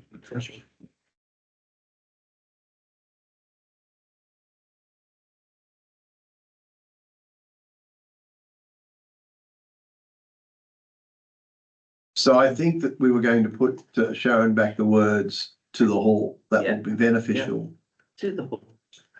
wherever it was before, after beneficial to the hall. No, The it's meant to be the community of Black Springs. That's what our whole, all, The Thing is recommendation that was up was that CSFID will be beneficial to the broader community of Black Springs and the broader community. I only took out. Because otherwise, the corporate services director has to agree to all grants, and that's not right. It only should be relevant to the hall because that's the council asset. so is the rec ground And the grants get put in that as well. and the tennis court. Yeah. Everything is Just counted. Yes.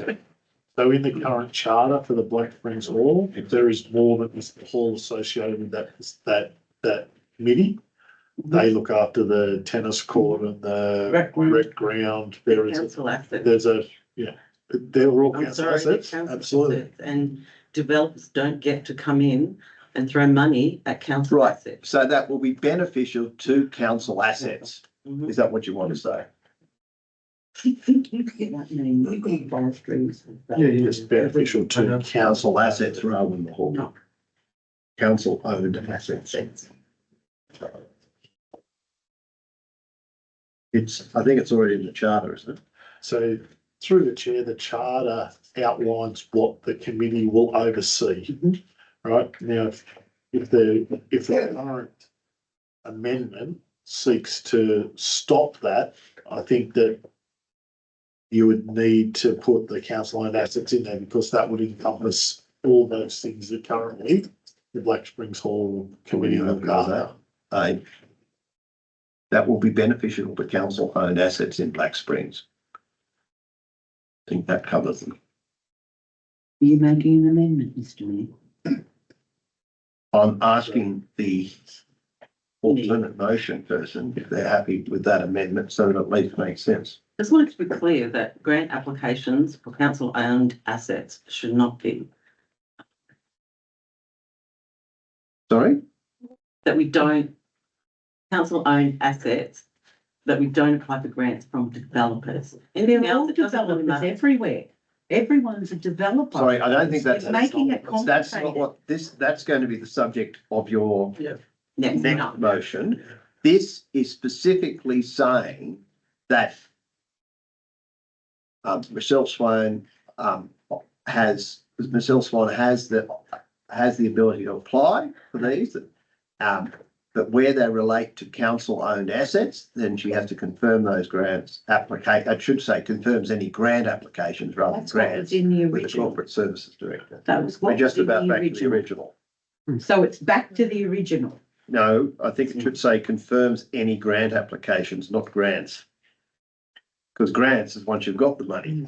We're actually. okay, grant application. Grant Well, it was meant to be, the changes were actually going to be done there under the Corporate Services Director's note. That's what I was going to move, had I been given the opportunity to move my all committee thing, but I haven't had the chance to do that because someone's got an alternative. Never mind. An alternative against wind farms. A developer, can you please, point of order, That's not what this If motion's it's a saying point at the of order, moment. councillor, The motion could you here- please put forward the clause of the point of order. Right, okay. That is the wording of the alternate motion. Are you happy to propose it, seconder? Right, any further discussion on this matter?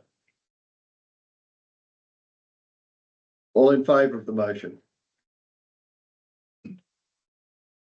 All except council Hayden and Maleveris. I would actually like to talk to my committee report. We're done, sorry. So we don't get to talk to my committee report and highlight the issues because the council has hijacked it. Thank you very much. It's all right. Just for the record. 12.6 Heritage Committee meeting, 25th of August 2025. Motions council receive and note the minutes of the Heritage Committee held on 25th of August 2025. Can I have a motion, please? Yeah. Thanks, councillor Trembath. Councillor Hayden. Councillor Trembath. I think the report speaks for itself. Councillor Hayden. Yes, thank you for Damien and that for preparing the report. You'll have noticed, reading the report that, there was the issue of the stone hut on the land. I have conferred with, Philippa Gamble-Smith and Christo and sent through all the required documentation. So I do hope someone from the Heritage Committee, be it Christo or Damien or Lauren herself, can update me as to any requirements that might need to be sent through in addition to the 5-step process outlined in the report. So I filled it all out and sent it in, but I haven't had anything back. Okay, I think that's for outside this meeting, but I'm sure that. That's all right. All right. Any other discussion? Yes, councillor McCarthy, sorry. Just letting councillor Hayden know that the stone hut, we dealt with it in council at one stage. Freeman's actually built it on a road reserve. And we had to move the road reserve to facilitate them getting purchase of the thing. But it's an important thing because if you've got a bushfire out there, it's a good staging area. So thank you.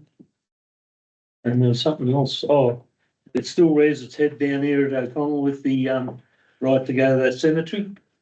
And I honestly think that council should get firm and write to the owner and get the garage removed off the right of carriageway.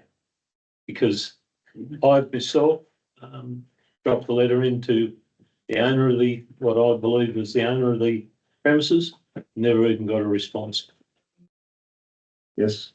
Just in response to that, I have written again to the owner requesting a meeting and copied the planning director.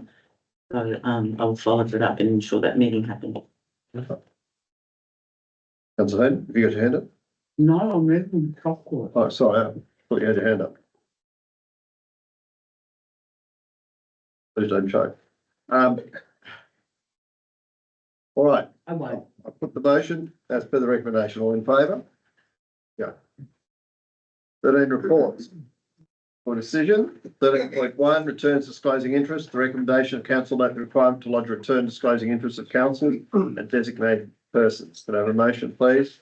Councillor Hayden, seconder. Councillor McCarthy. Councillor Hayden. Nothing to add, part of our one requirements to. Shaky. Any other comments? Well, I put the motion as per the recommendation. All in favour? Carried unanimously. We go to 13.2. Edith Road faux rock embankment stabilisation. I have a motion. Alternate? Yes. Thank you. Sorry, I didn't give it to Sharon, but it is short.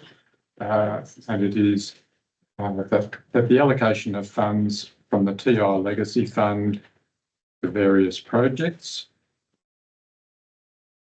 be retained as resolved at the June 2024 meeting.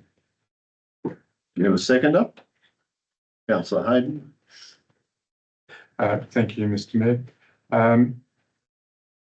The proposal is to use the allocations from that previous meeting to remove them from the projects where they were allocated originally and combine them to do this work on Edith Road. So there was 80,000 was allocated for Richards Park and 50,000 for rock retaining walls, and to put them together to make 130,000. Now, I'm sure we would all love to do the Edith Road embankment. There was money sitting there for quite a long time, which eventually we decided not to pursue. But then we could all, I'm sure, think of 100 different things we would like to do if we had the money. The question is whether the Edith Road embankment is a higher priority than what we're taking the money away from. And to my mind, it is not a high priority. I would prefer to see the money remain as it is at the moment. So looking at Richards Park, that is a serious maintenance issue as well. At times, I walk through there regularly. At times, the weeds are literally higher than head high.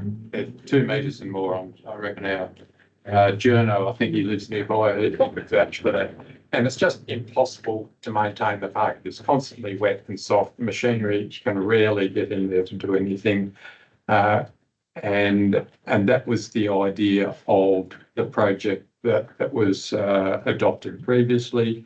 The 80,000 figure came from the previous director, and I think that would be a good way to spend the money and eliminate that maintenance problem or reduce that maintenance problem. And similarly with the 50,000 for the rock retaining walls, I like the style we have around Oberon with rock retaining walls. I think it gives the town some character, but there are a few locations that still need to be done. I'm only talking low walls, sort of half a metre up to a metre high, where it leaves a steep bank just behind the curb, and it's difficult to maintain. Often the residents don't do it, often council doesn't do it. And it was just to try to utilise that TI legacy money to clear up some of those various locations around town. And you'll recall, for those councillors who were on the previous term, we went through a whole process of how to allocate those TI legacy funds, and I thought we came up with a fairly good balance. And one of the principles I looked at was trying to make sure we shared that money to various locations around town so that everyone could see some benefit from that legacy money. And I'd rather not spend such a large amount all in the one location. So that is the reasons for the motion. Thank you, Mr. Mayor.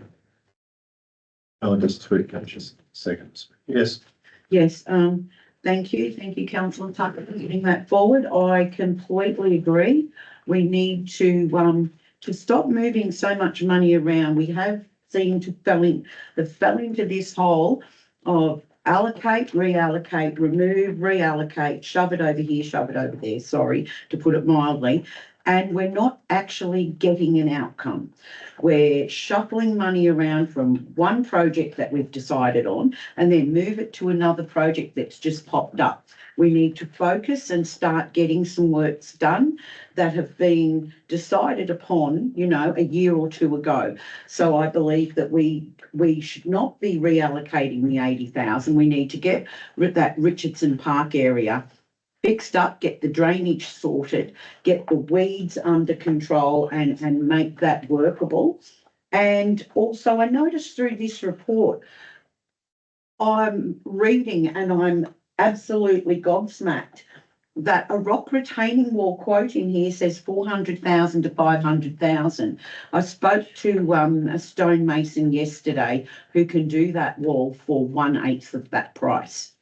So I will organise with council a meeting with this individual because I don't want to see, we've got a lot of beautiful rock walls in this community and Councillor McCarthy know how they were sourced and done with a lot of the work experience and work for the Dole people. And we need to make sure that all work in this community is up to that par and up to that scratch, because that wall done in a fake concrete is just going to be unsightly.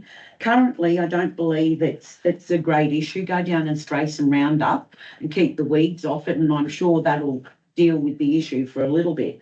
But when it comes to costing $120,000 to spray that, no, I support Councillor Tucker's motion that we leave our TI Legacy Fund as where they are currently designated. Councillor, yes, General Manager, you have some clarity. Just for some clarity based on that resolution, council's already made some changes since June 24. So can we put it noting previous changes just for? Thank you, General Manager. That thought crossed my mind as I was talking, so I'm happy for that change. Thank you. Um, Go forth.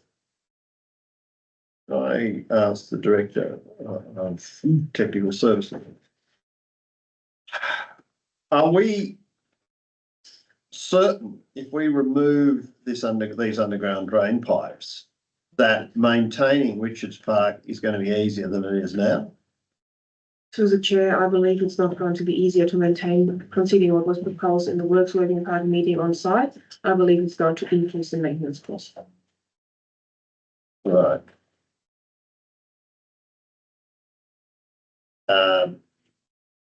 And have you designated, are there any designated areas for the 50,000 that's been allocated to stone walls currently? Through the chair, no, we've made Edith a priority to look at how we can resolve it based on the costs highlighted in the report. Right. Have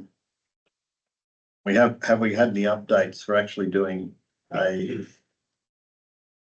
think there was a comment from Councillor Hayden about 400 to 500,000 to do a solid bottle rock wall. Is that in the vicinity of what we're looking at? Through the chair, it was a cost estimate from our works engineer based on the works required. I haven't looked into detail in that, but I believe it's a realistic estimate to have a proper rock retaining wall similar to the ones we have around town at that location. Just through the chair, I think Yes. some value to that too. And previously council has asked for a quote Yes, for that we did. to be undertaken. It was over $300,000. And was that the one that didn't go ahead because the person Retired. retired? Yep. And that was 300,000 at that time? Through the chair, we already had a contract. In Yeah, fact, in but nature of that less than that. particular It was 100. contractor, and they pulled the, no, that was the other one, Mr. Mayor. That was the other one. This one was, Plus traffic control. that's the kicker. Yeah, this required and still would require a traffic control What's the cost component, which for would traffic be control? reasonably, So what's the cost for that? I have to tell you on that. Councillor Kyle. Yeah, thanks, Mr. Mayor, and thanks for the report, Technical Services Director. I just feel as though it's the next 6 or 12 months, we're really in a timeframe where we have to look at priorities. This is probably quite a feasible alternative, but just for the next 6 or 12 months, we have to prioritise our projects because things are deteriorating on roads, things are deteriorating just generally, just because of the seasons we've had. So I think we need to just go back in the next 6, 12 months and make sure we're spending the money where it needs to be spent. So I'm not sure. We have an alternative of slashing or using Roundup at $7,000, 6,000 to 7,000 per the reach mower. I just think for the next 6, 12 months, given our not our financial position, but just what's in front of us, we'd be better off moving that way. So are you supporting the motion, or are you saying you're proposing an amendment that we shouldn't spend any money? I'm On the getting screen. confused. It's on the screen. Yeah. Yeah, I'm supporting Councillor Tucker's motion. Yeah.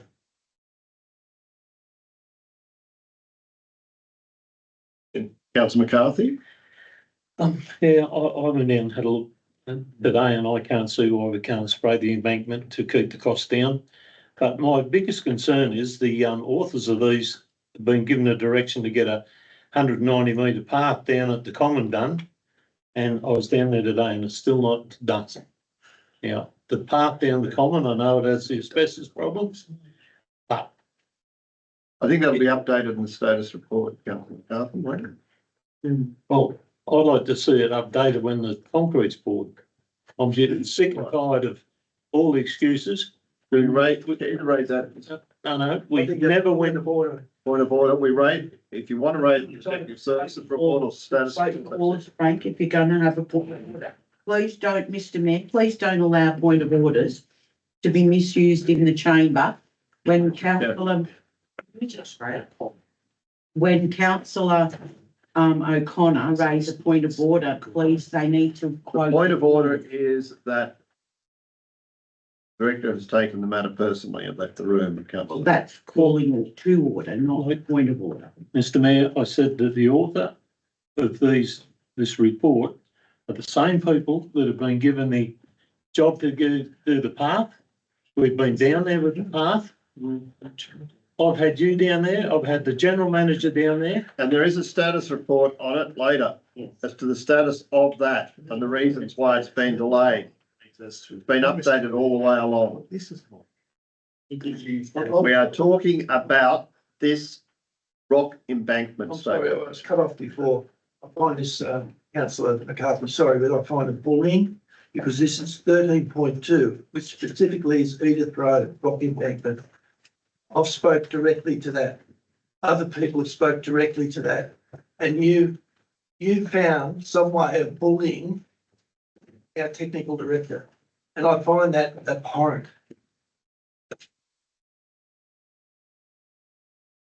It's not bullying, it's the capability of getting the job done. We will deal with that when we come up later. But the issue is there has been a report on that path and the reason for delay and where it is has been status. So it shouldn't be coming up under this issue.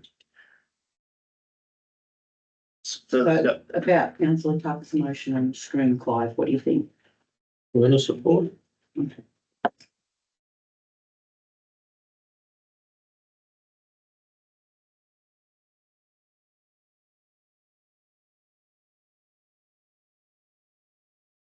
Brian replied.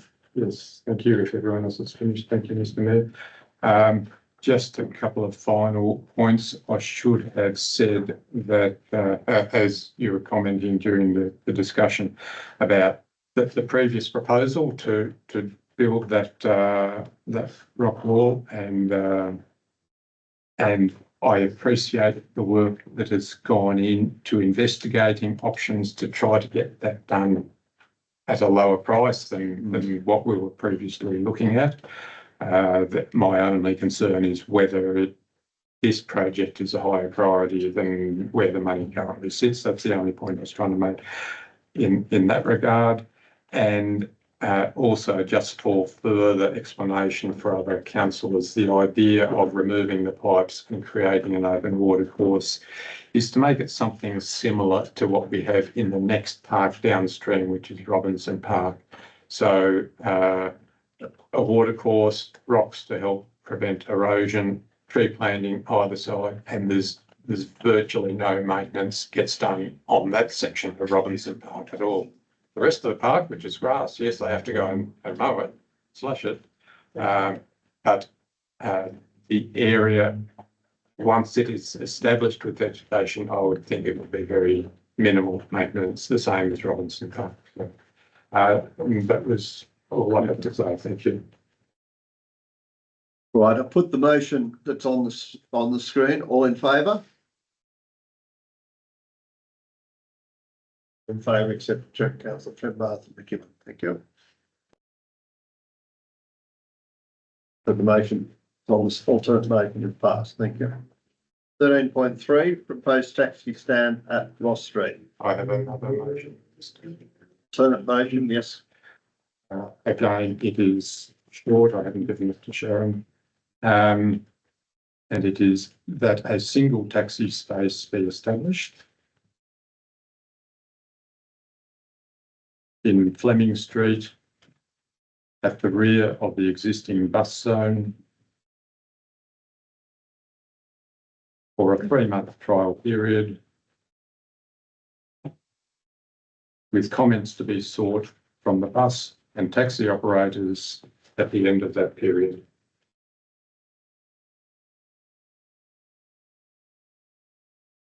Do you have a seconder for that motion? Councillor Hayden. Thank you, Mr. Mayor.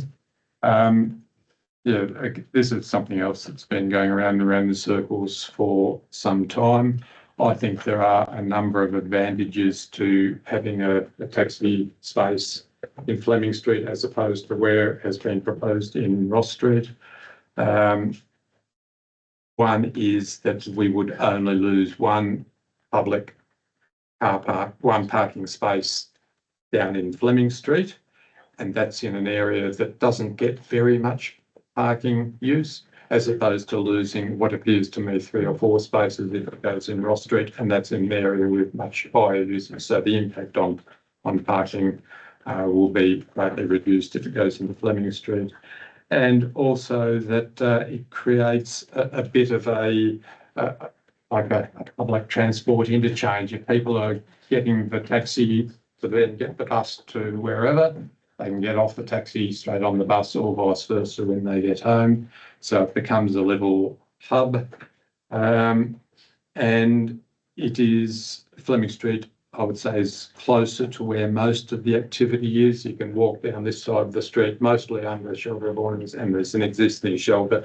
If you've got a few minutes wait for the taxi to get back from a previous fare, you've got somewhere under shelter to wait. So I just think it's a better location, and included the 3-month trial. If I turn out to be wrong, we can get some feedback and have another look at it. Thank you. Councillor Hayden. Yes, I completely agree with the Fleming Street behind the bus situation. It gives continuity with public transport. If it was at another location, I noticed through an earlier report, they're talking about removing a seat in a shelter and placing it in front of a heritage listed building. Yeah, that just didn't work for me, I'm afraid. To have the taxi service in front, behind where the bus currently is, people getting off the bus can get the taxi. The location there is close to the library and community centre, it's close to the medical centre. There is a cafe on the corner. It is very close to a supermarket, and I just believe that would make a lot more sense to keep those public transport services together. So that's what I have to add with that. Thank you. Councillor O'Connor. You want to help me with this too? Is this an alternate motion It to come is. back to the original? No, you have to foreshadow. Foreshadow the motion then. You foreshadow going back to the. Foreshadow going Right. back to. Anyone else wish to speak to this? Yes, Mr Mayor, I support councillor Tucker's motion. It'll take the pressure off Rudders Ridge where the current taxi rank is.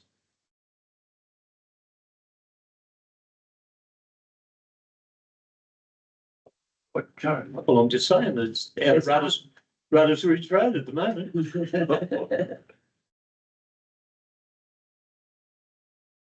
Yes, councillor Everest. And yet the only other concern I have is that footpath on Ross Street, does occasionally ice up over midwinter because there's an overhanging tree there and obviously lack of sun. So I've been made aware of that, which can be an issue. Any other discussion? I put the alternate motion. All in favour?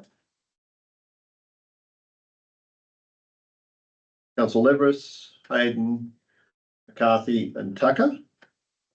Against is Jembar, O'Connor, Graham and McKibben. You foreshadowed going back to the original. Do you have a second? You haven't lost yet, you're even. Oh, is that 4-4, was it? Yep. 4-4. Don't do it, don't play devil's advocate. I forgot we didn't have. Just withhold it. Um, Go with. I'm happy to go with, I will not use, vote against, the alternatives with the McCarthy vote because I know it's a trial, so let's see what happens with the trial. So you're going with, Yes. thank you.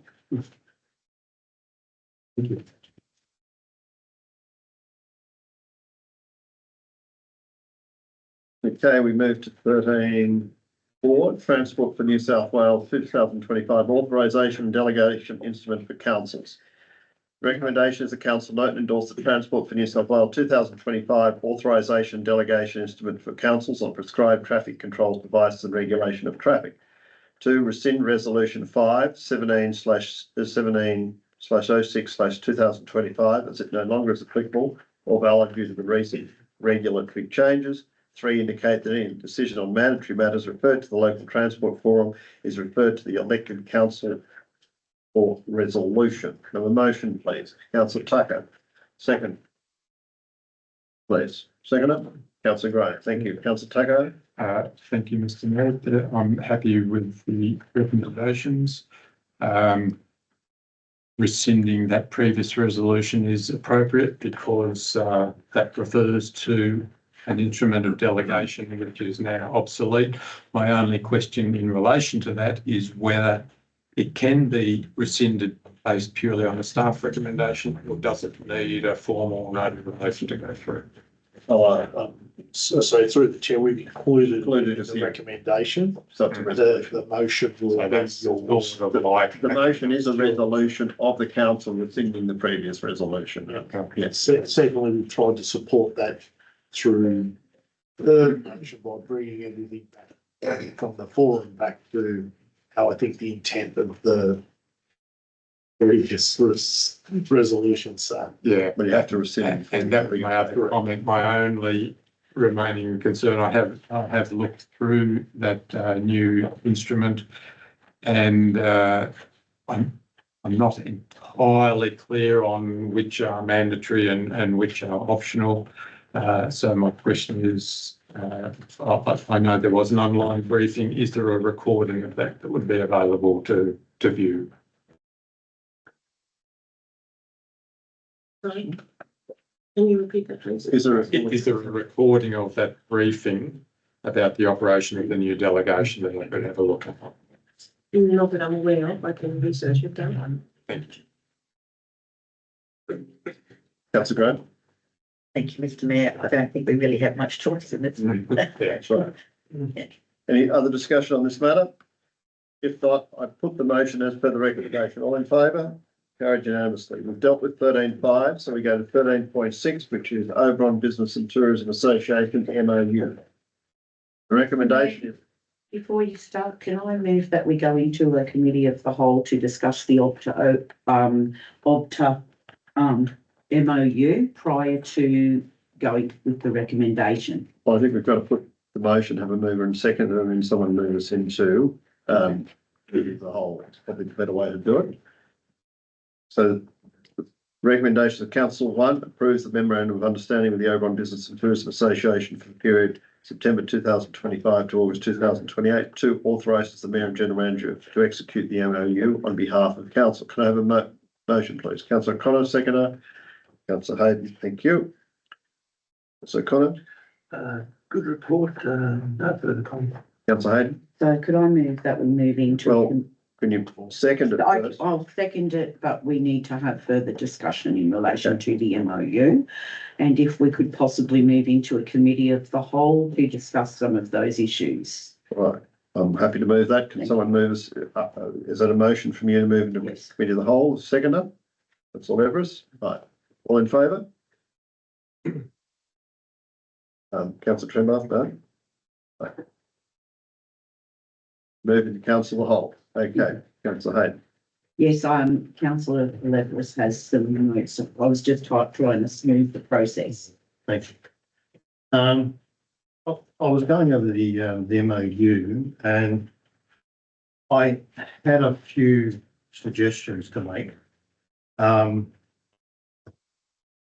the first section, the statement of intent, I just wanted to actually add in an additional, wanted to say, for avoidance of doubt, this MOU does not create any obligation on council to provide direct financial contribution. It's just a point of clarity. I thought it said that there's no legal relations or. Yeah. It does say it later. That's, Well, okay, right.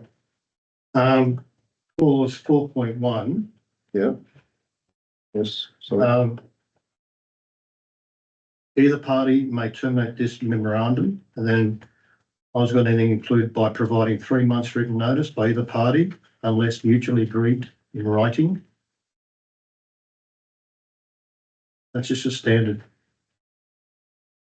And a clause. So meaning that if they give 3 months, if you can actually stop a party terminating, is that what you mean? No, I'm saying by providing, like either party can provide a 3 months written notice. There's a notice. Unless you both Agree to a shorter notice should apply, I think is what you're trying to say. so it's Added in time. Sorry. Okay, I know, it's just clarifying at the moment, it's indicates that MOU can be terminated at any time. Any time. That's currently what it says here. Yes. So why do you want the 3 month? because anyway, I just thought you just Well, you get, can explain what you want. That's why we're in committee of the whole, so you can Yes. put that out there. yeah, well, just generally, I mean, you give the other party 3 months' notice generally is what, there's certain agreements to give you 3 months' notice. But, if you want to, I mean, if you want to do it earlier, so be it, you know, but that's normally through mutual agreement anyway. All right, well, clause 4.1, that's right, 8.4.1.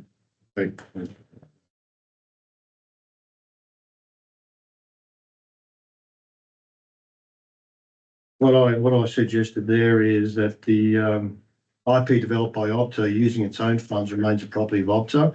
Then 8.4, so that's replaced the current 8.4.1, and then 8.4.2. I've actually put in IP developed by council remains a property of council unless otherwise agreed to in writing. Well, that was just standard clause with the past MOU, so each party retains its, I thought that's what it basically says. I haven't got the MOU. No. I'm just. Right, but it's on your note. this clarifies it because the way it's written, it is a bit clumsy. I feel it's a little bit clumsy, so I've clarified it by actually putting in 8.4.1. So I can, would you like to read out the current one? Just for everyone's- 8.4.2 says if a party develops and makes available any intellectual property in the course of or for the purpose of this memorandum, brackets A, or proprietary rights, that intellectual property will remain the sole property of that party. That's, So if you develop it, you own it. That's the old, that's it. yeah, I just did for. the obsolete one. Well, wait on. So that's what it's saying. So is that not saying the same? I just thought it did more, the clarity of having it written this way was better. That's the only reason I wrote that down. I agree, councillor Leveris, my concern, and I respect Yeah. is that it has taken some time to get where we've got to, and it's been quite a difficult task. Oh, I appreciate that. I just don't want to be in a position to have to go back again. It was if we're only yourself, wasn't it? Changes that Okay, which aren't really. substantive, but I think covered. I mean, the wording may not be absolutely okay. as you or I would absolutely want. Yeah. But if it gets to the same point, because we can be here another 3 months trying to negotiate this back and forth, noting the pain that the Director of Corporate Services has been through, and I've been involved as well, as is the General Manager, to get here. The delegate didn't get involved. I appreciate that. Sorry? There was no delegate involvement in it either. All I'm saying is it's been a long task to get here. I'm hearing reluctant. you. You understand what I'm saying? I'm trying to say it differently. And just, If we start making these changes, it's gonna have to go back to the meeting. That's right. So we're already potentially delaying this unless Yes, I something didn't very realise it was significant. taking this long. No, that's, I think, It's Yeah. been going on since February. yeah, it has been going on. It's been back and forth, I think at least 4 times, 3 or 4 times. isn't it? yeah. Since June. Okay, I know you get to a point. where We you have say, been, Close enough. yes, Yeah, and 8.6, there's nothing there. No, no, No. I know that there was I think we could actually put N/A there.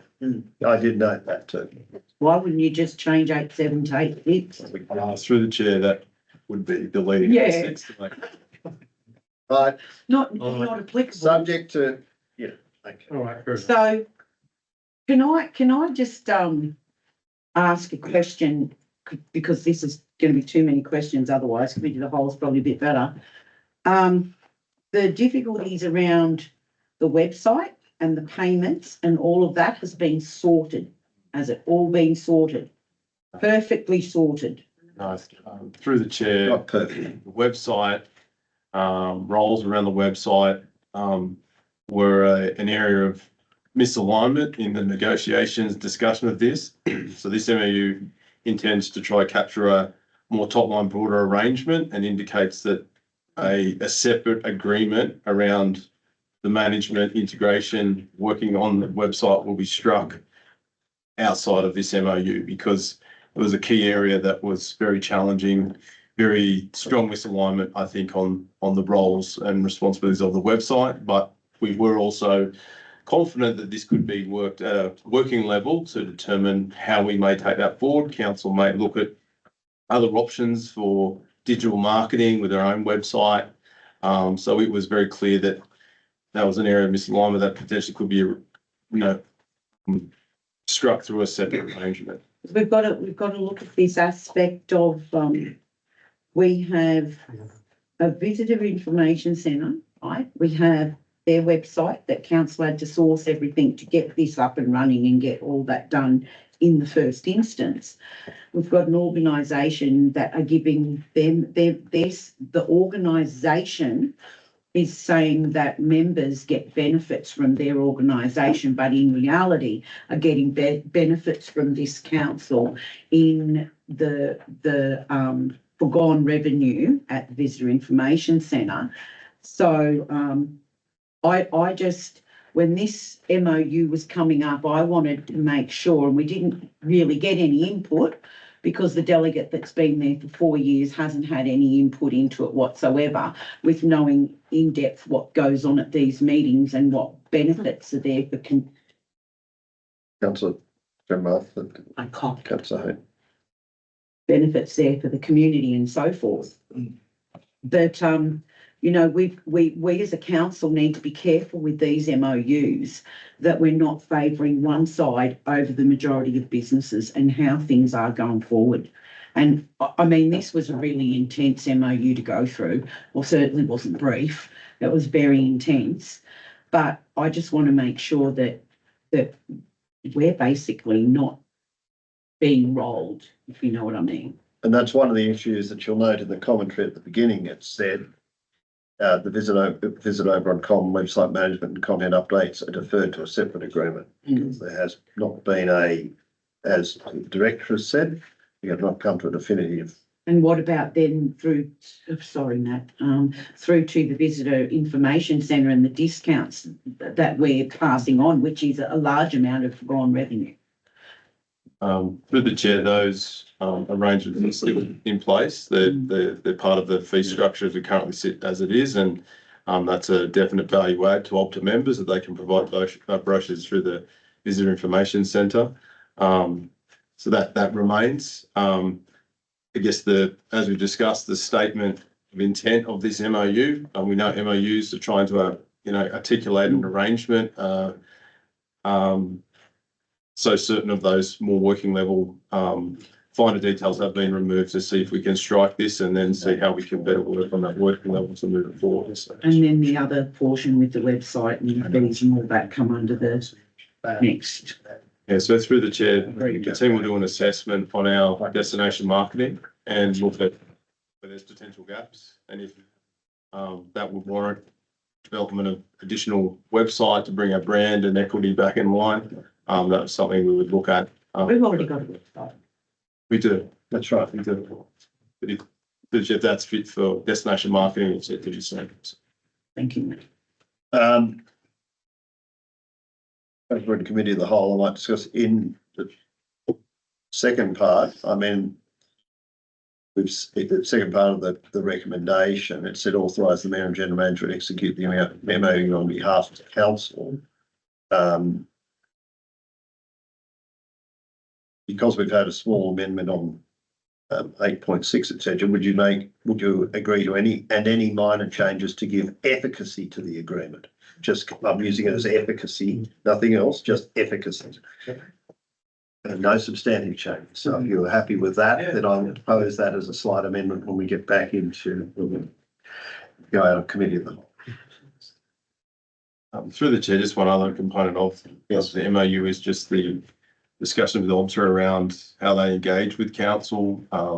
That has changed in the MOU with articulating more strategic meetings with the mayor at a certain point in time to determine, look at regional issues and priorities and those types of things. So you also see that has changed in the old MOU to where it currently sits.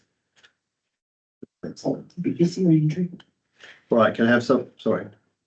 Thank you, Mr. Mayor. I've got no comments on the content of the MOU itself, but just one question, if I may, for the director. Under financial implications, it says ongoing operational costs and foregone revenue are an outcome of the MOU. So the question is, do we expect those costs and foregone revenue to increase in any way as a result of this MOU? And is it possible to put any figures on those costs and foregone revenue?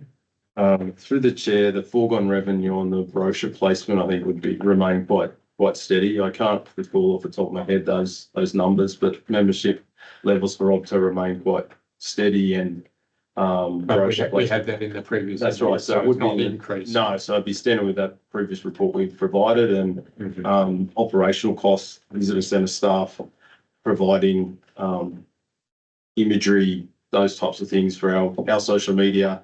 And potentially the website would, in my view, would stay reasonably the same at this point in time. So I don't see any escalation. Thank you. That was all. All right, can someone move us back into normal council? Thank you, Councillor Hayden, Councillor Leverett. All in favour?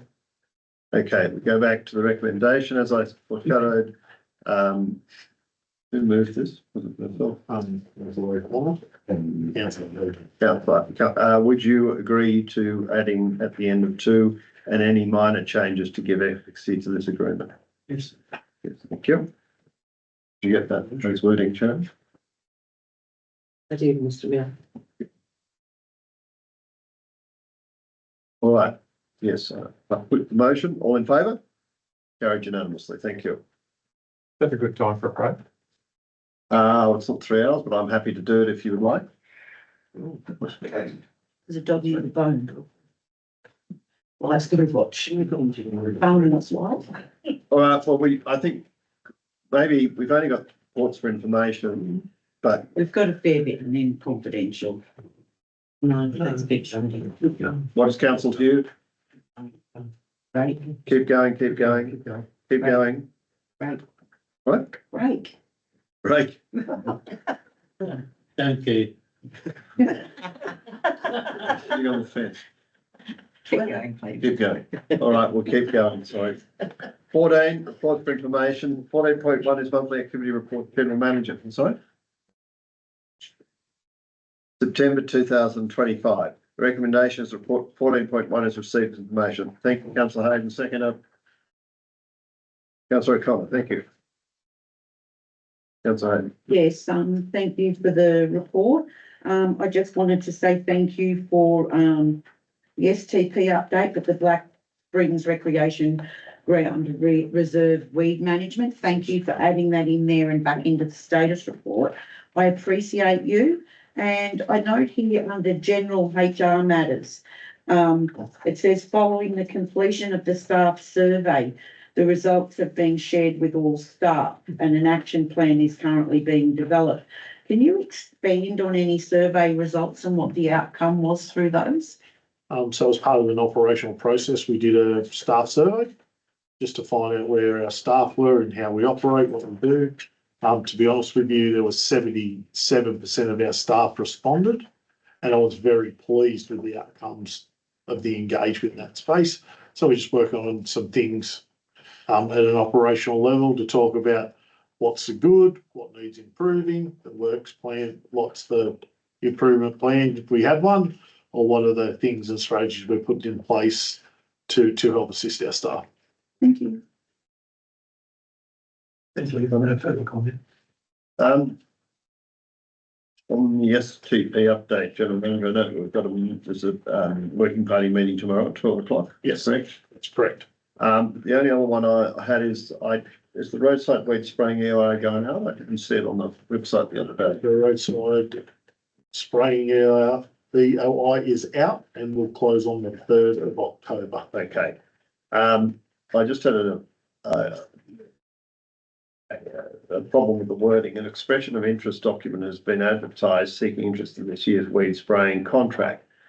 It hasn't yet been removed, but I understand CTWA is also tendering the project. As an alternative. They absolutely have indicated that they would provide an expression. It is not a tender. Yep. And I've provided that document to them as requested. Okay, but I don't think we've removed it from Central Tablelands Weeds Authority until we see what the responses are from OAIA. I'll take that as a comment, Mr. Mayor. Yeah, comment. But I've also worked under resolutions of council where That's right. those things were absolutely mentioned in the resolution. So Okay, any other discussion on this matter? Councillor McCarthy?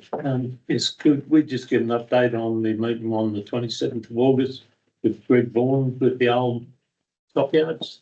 yeah, so through the chair, it seems like the old stockyards were not part of the OTHR lease area.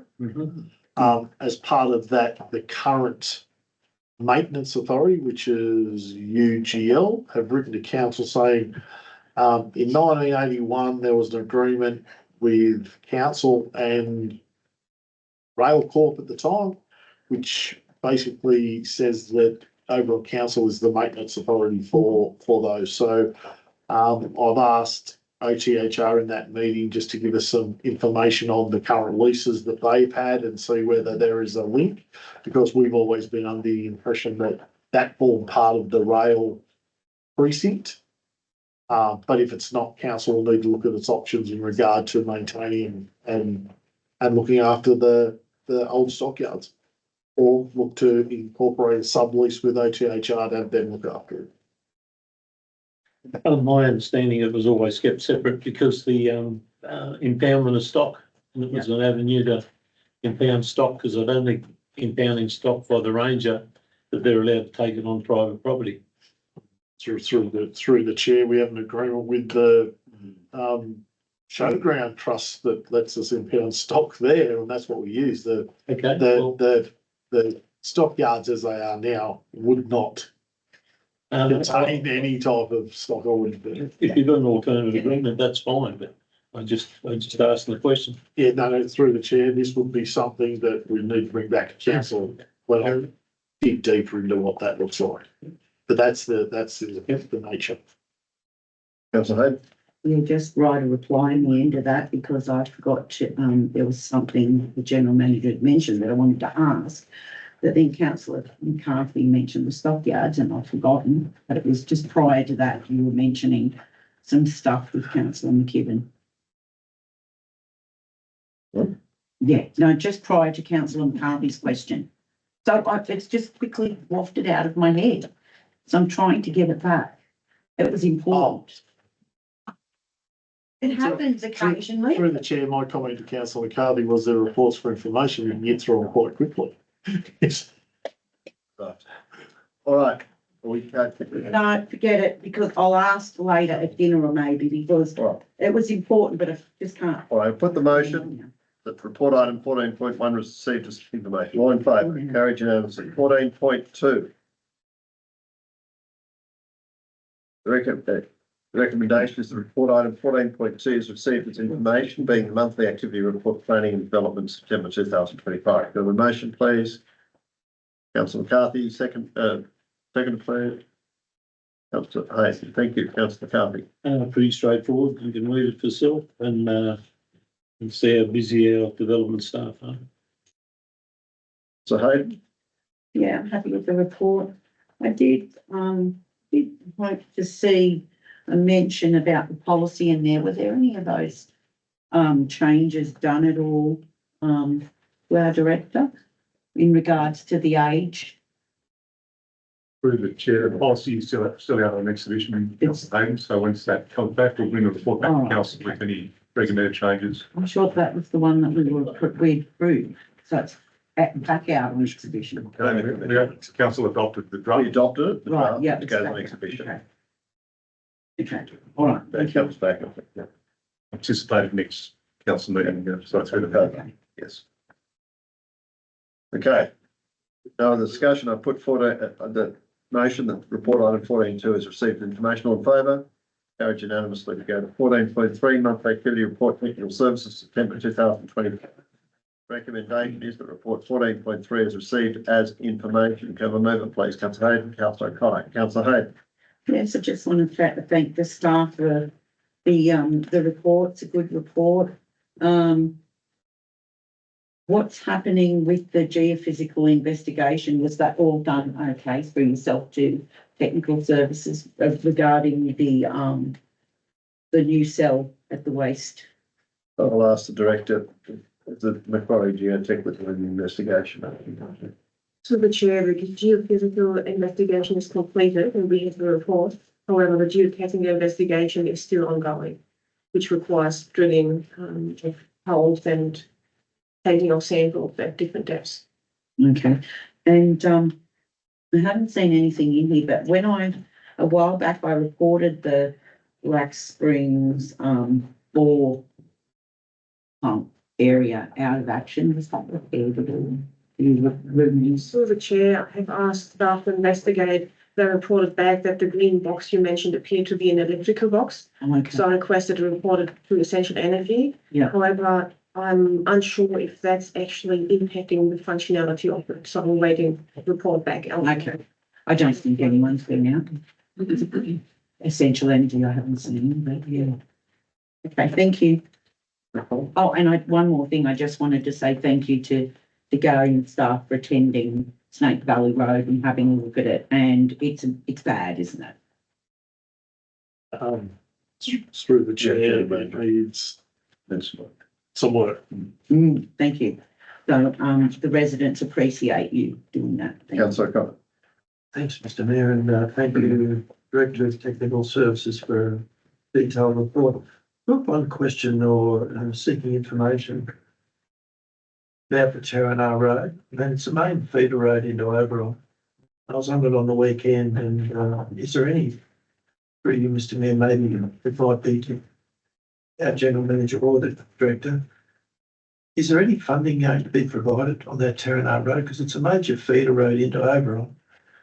And it's basically, there should be a sign up either end at Terranar and Rydal saying you can't use it. It's just that bad. So is there any plan for Lithgow to? So I know, but it's just, it impacts on Oberon. It's not our funding. Just that we can't do it. But do you know of any, Unaware. because it'll actually impact on us. As does the Sodmills Road, Yeah, the whole lot. That's what. Oh, that one, the one you're talking about? yeah, that's one. Yeah, Sodmills, okay, yeah. I mean, there's Lowe's Mountain Oaks as an alternative. Yeah, Nathan, but that's the word the councillor's talking about. They need to run the Targa again. When the Targa went through there, it was upgrade all the time. We, Lithgow are very, short of funds, so I don't think they'll be doing much for their roads at the moment. And we can't do anything about it. Apart from try and put in joint grant applications, and we know what the issue is with grants at the moment. Thank you. If I could, Director, wondered if we had any results from our bridge testing. Using that new, Yes, device. Since I live very near the bridge, and I know you did Triangle Creek Bridge as well, so through, yes, I don't want any of my stock trucks going down. I know.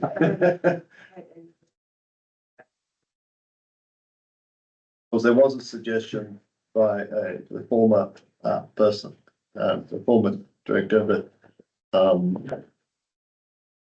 that those bridges had to be tested before any application can be double access or anything else, which may end up with, if it's not for stock, maybe for forestry. The other question I had is, I saw the testing on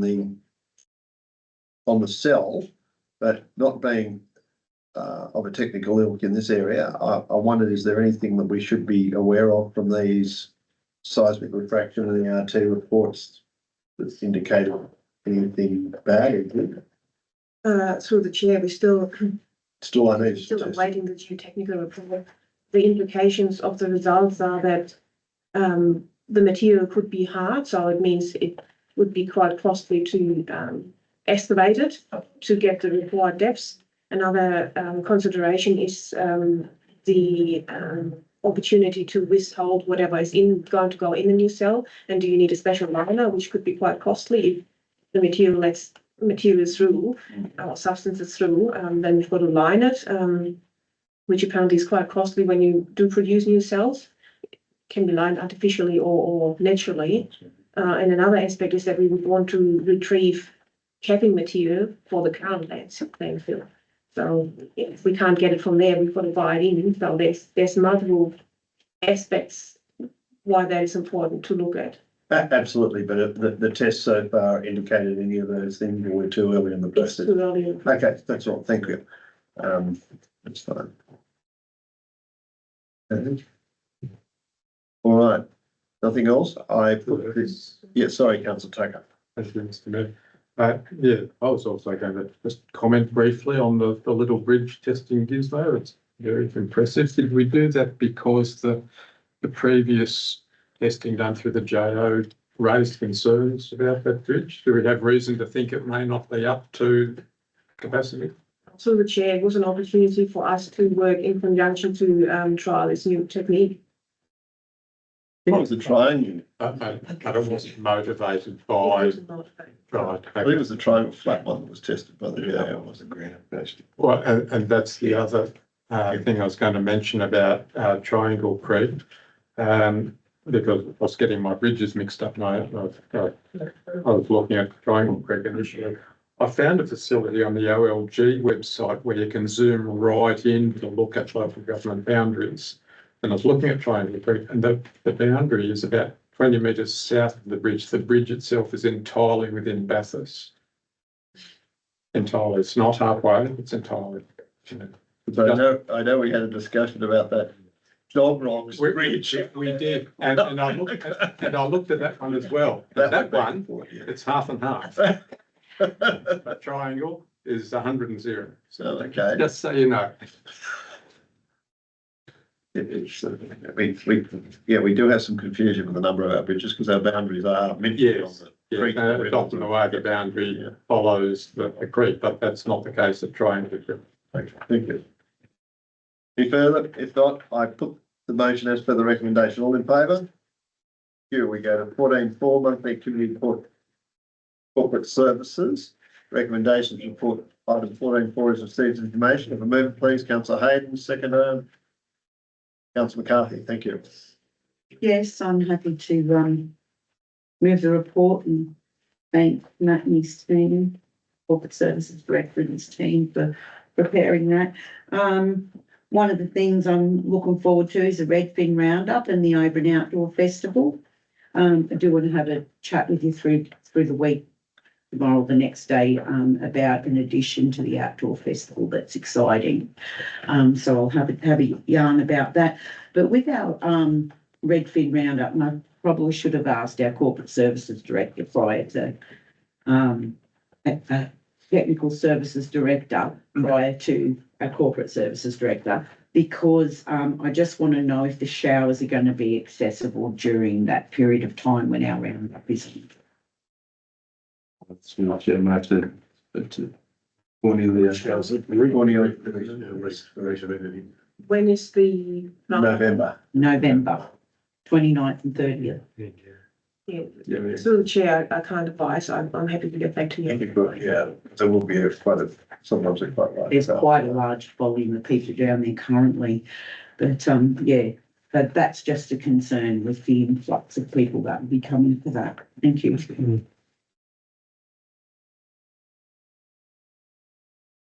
No.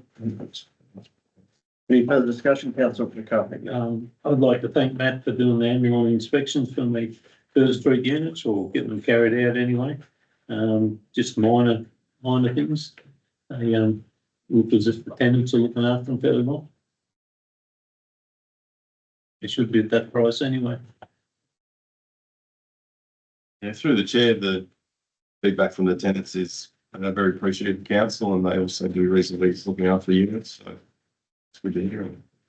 Try and figure out maintenance plans better, being longer term from the renewal where it's appropriate. I'd like to,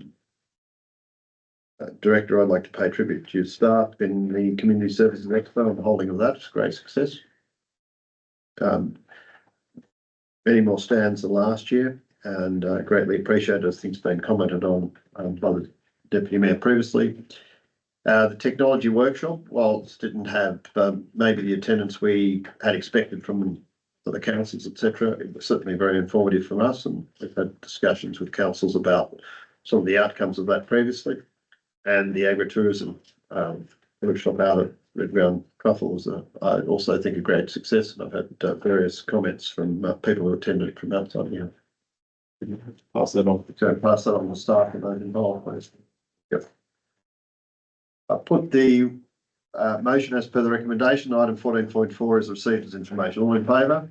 Carried unanimously. Thank you. 14.5 investments. Recommendation is the report item 14. The report item 14.5 is received as information. Memory, please. Councillor McCarthy, Councillor Graham. Thank you. Councillor McCarthy. Pretty straightforward report, just shows the falling interest rates. Thank you. Councillor Graham. Thank you, Mr Mayor. It's good to see that the average return is still higher than 90 days. Yes. In Yep. Any other discussion? If not, I put the a motion as per the recommendation. All in favour? Carried unanimously. We go to 14.6. Grants update, September 2025. The recommendation is report item 14.6 is received information. Mover, please. Councillor Hayden, seconder. Councillor Leveris, thank you.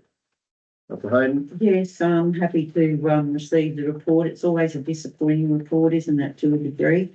The 23rd of the 7th, it's good to see that the fishing rod, reel, bags giveaways will be available for Burriga and Oberon's Redfin roundups. So that's really great. So at least they know we like fishing out here, but some potholes would be good to be fixed up as well. But yeah, just a bit disappointing in the others. I'm disappointing to hear about the hockey fields and stuff. Hopefully, moving forward, maybe next year we might have some more luck. Councillor Levis? Thank you, Scott. Nothing more to add. Councillor McCarthy? Just to the general manager, we've still got enough money to do the perimeter for the depot, Excuse me, Phil. to do the perimeter. So We had enough money set aside to do the outside, didn't we? the fencing, Fencing or the path around it, yeah. there's, as part of stage one, there's no path, Okay, but there is for fencing, yes. okay, thank you.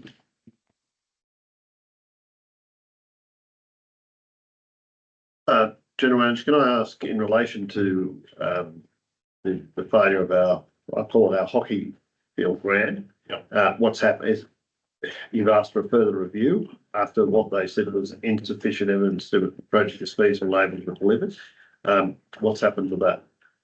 At this point in time, nothing, Mr. Mayor. I've certainly expressed my disappointment in that fund, given that how it was sold to us as part of their engagement. I have asked for a review, and I've talked to those in the Department of Regions to ask them to give us some clarification, because I was a little bit annoyed with the way that excuse me twice, excuse me. I'm allergic to the Department of Regions. I was disappointed with the correspondence that we received back that said something along the lines that council didn't have the ability to, or didn't show that they could deliver the project. And I took great pleasure to throw the Oberon Sports Complex back in their face, where the delivery on that project would see their value pretty much 3-1 to the money that they put into it. And they acknowledged that it was poor, and we're going to have a look at it. That's what it's up to. So they're going to have a look at it, but they won't. There's no guarantees, Mr. Mayor. None at all. Are we able to write to the minister or anything about it? Let's start with the first bit to see if I get anything back from Regions. Any timeline? Through the chair, I mean, it was them ringing me saying that they apologised for the letter and they would look at it. So I'll chase them up. We could, yeah. Then the basis on which they failed to provide us with a grant seemed very questionable. All right, any further discussion on this matter? No? I put the motion as per the recommendation. The part item 14.6 is received information. All in favour? Carried unanimously. 14.7 status update September 2025. The recommendation report 14.7 is received information. Councillor O'Connor and Councillor Hayden. Thank you, Mr. Mayor. A very comprehensive report, and for me, it's probably the most important report that I read from the business papers. And I again want to just congratulate you on your local government state conference motion, renewable projects. It's a fantastic effort that you've put together between yourself and the directors. So thank you. Councillor Hayden? Yeah. And thank you to the General Manager for highlighting the Black Springs Reserve motion. Nothing further to add. Thank you. Any other discussion? Not, I Put the motion as per the recommendation that report item 14.7 is received information. All in favour, carried unanimously. 14.8, questions taken on notice from the previous council meeting. Recommendations that report 14.8 was received information and responses noted. Councillor Hayden. Second, please. Councillor McCarthy, thank you. Yes, thank you, Mr Mayor. Just wanted to note that one of the attendees, Miss Michelle Swan of Black Springs, is in the room, and I made sure she had a copy of her sentence. Staff will liaise with Miss Swan to provide assistance where it is able. Thank you. Thank you. Councillor McCarthy. Yes, Mr Mayor, in light of the Green Hutton and the council complaining about the Outlook Falls Road, I went down and had a look myself. The road is very rough. It's had a lot of, I don't know, different aggregate put on it. I understand when the aggregate went out, it was like soup out of the trucks, so we need to keep an eye on that. But further down there, it's a good granite road. But I honestly think we need to seal the first 1.5 kilometres of this road. It goes against your direction, but it's so far away and so rough, and we can't be down there every 2 or 3 months roll on the road. And it has a lot of bits of tar and that in the road, and I thought it was classed now as contaminated fill. I'm not wrong. Amy should be able to tell us that. I think it's in the past, if you got pieces of tar and all that in your road base, it's classed as contaminated fill. You can't use this fill anymore. Through the general manager. Through the chair, firstly, we can take that on notice about having a look at the thing, but there is nothing stopping you from reusing aggregates that are already in a road base. It's when you remove them from the road and use them in other locations for other purposes, when it's potentially could become contaminated, but not within the road reserve if it was part of a road construction. Yep. But the road surface in that area is very rough. I think there's about 16 people live down that area, and the high impact is on the southern end. And yeah, Corrugations have come up again since the war. and we can't be down there every day.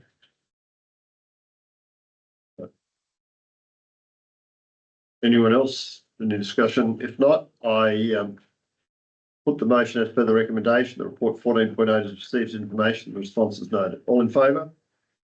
You. We go to 14.9 working party meeting. Recommendation is that report item 14.9 is received information. Councillor Hayden. Councillor Everest. Thank you. Councillor Hayden. Thank you, Mr Mayor. Yeah, I received the recommendation that the report's received for information. Thank you, Councillor. I have nothing more to add. Anyone else? Yeah. First off point, new park down the common, when do we anticipate it will be completed? Very good. The new path down the common. Yes. Yes. I just The one refer to bigger. the status update report placed through the chair. Right. It is in the status update. It's in this report too, Mr Mayor. The general business items, page 93 and 96. Yes.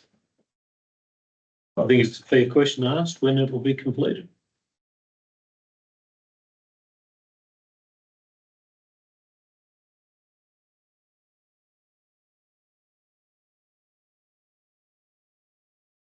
That's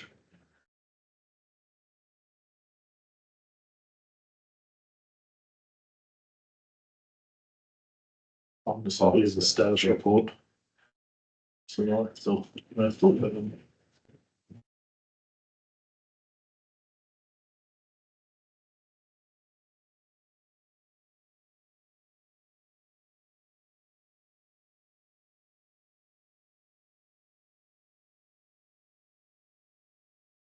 Through the chair, Councillor McCarthy has asked this question multiple times. I responded multiple times saying that I'm unable to provide a timeline to him based on what is required to be done, which is contained in the status report.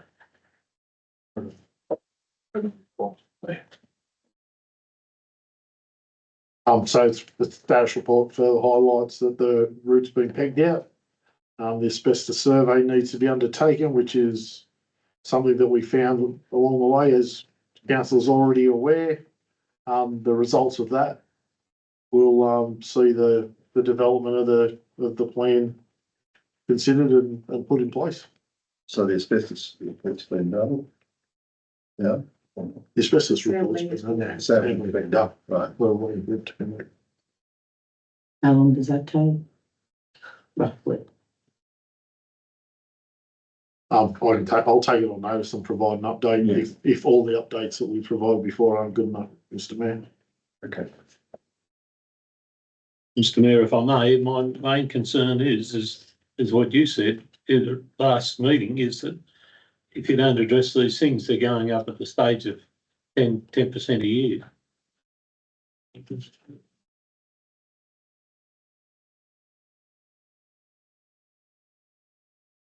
All right, the general manager will provide an update. Mr. Mayor, Yes, yes. I'd just like to thank the Director of Governmental Services for this report and also the meeting. Yes. The meeting was on the 2nd of September. I think the date, correct me, but I think the date today is the 16th. Yeah, 2 weeks later. It's only 2 weeks later, and the report that was provided, the expenditure and progress report, was very, very detailed. And we had an enormous opportunity to discuss things and get the bigger picture. I mean, it seems as though the more information we get as councillors, the more we want to dig into operational matters and grill our directors and waste their time. So I'd just like to say, this is only 2 weeks ago. So Mr Mayor, if I may, Just let councillor O'Connor finish. I just think we need to reflect and have some insight in terms of how this council functions. Thank you. I think after 30 years, Councillor Councillor McCarthy certainly Yeah. does. I think we voted the money for the park there on the common in the previous council. 2 years ago. And there have been a series of issues that have arisen and updates and changes of the route of the path. That's correct. And I took you down there. Yeah. And I took you, the manager, down there and showed you the preferred route, because the proposed one by the lady from Brentford was just too steep. And It was resolved by council, council changed the route. And I think that was not so long ago. It was after we had the viewing down there. 3 months. but when you and I attended the site, and the manager and I attended the site, we both agreed that where the pegs were from the lady from Brentford was too steep, which turned out their technical staff said it was too steep. But it's, anyway, we can go around in circles, but your comments were that if you keep delaying these things, they're going up at the rate of 10% a year. Thank You you. do remember my comments. Okay, thank you. I put the motion as per the recommendation. Item 14.9 is received information in favour. Carried unanimously. We go to 14.10, waste working party meeting. Recommendation is that item 14.10 is received information. Mover, please. Councillor Hayden, seconder. Councillor McCarthy. Councillor Hayden. Yes, I'm happy to receive the report. I did get on and do the survey, so I'm one councillor that has done the survey. It was reasonable.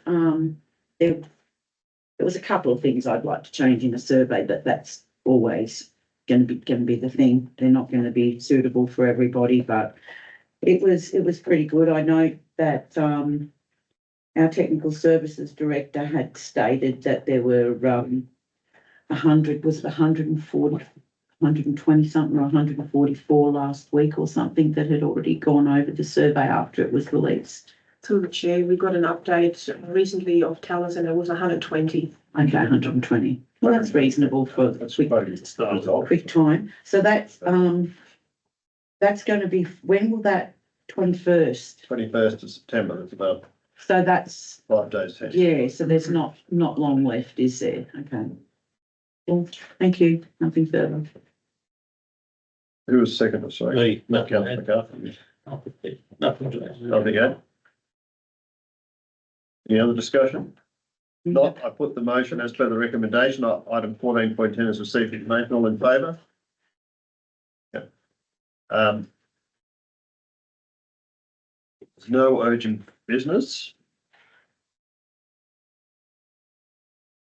Closed session confidential. In accordance with the Local Government Act 1993 and the Local Government General Regulations, in the opinion of the General Manager, following business of kinds referred to in section 10A2 of the Act and should be dealt with in a part of the meeting close to the meeting and the public. Debt recovery, 16.1, debt recovery, forced sale of land. 16.2, winning of gravel from Wayland's Pit. 16.3, assessment 1237655, write-off request. Could I have someone to move us into confidential? Councillor Hayden, second, McCarthy. All in favour? Thank you, councillors. During the confidential section, the following motions were passed. 16.1, debt recovery for sale of land. Motion was moved by me as the Mayor and seconded by Councillor O'Connor. Council 1, approve the sale of land for the following properties for 5 years outstanding rates and charges under section 713 to 726 of the Local Government Act 1993 to recover unpaid rates and charges. A, assessment 123 8555, lots 8-9 and 30, DP 112089, Purdon's Lane, Wiseman's Creek. B, assessment 1238532, lots 10 and 13-14, DP 112089, Beaconsfield Road, Wiseman's Creek. C, assessment 1238556, lot 1, DP 651629, Shoemakers Road, Triangle Flat. D, assessment 1238534, lots 1-2, DP 115028, Isabella Part and Isabella Road, Oberon. E, assessment 1238206, lot 8, DP 658558, 64 Mine Road, Burriga. F, assessment 1238317, lot 17, DP 3552, section 2, 34 Robson Road, Mount David. G, assessment 1234732, lot 203, DP 757039, Sauls Creek Road, Essington.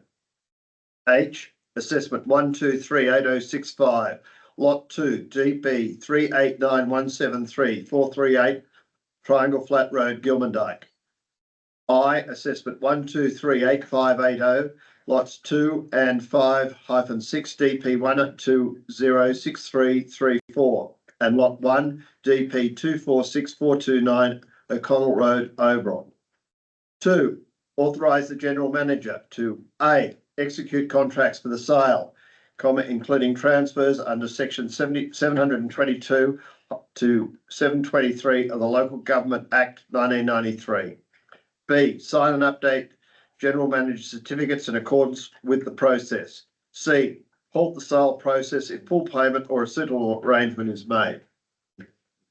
3, approve Custom Commercial Services Proprietary Limited, CCS, and MCW lawyers to manage the sale process. 4, approve the auction to occur in February 2026. 5, commence insolvency proceedings for Dems and Properties Proprietary Limited, bracket assessment 1236070, 15-19 Albion Street, Oberon, bracket if outstanding rates remain unpaid.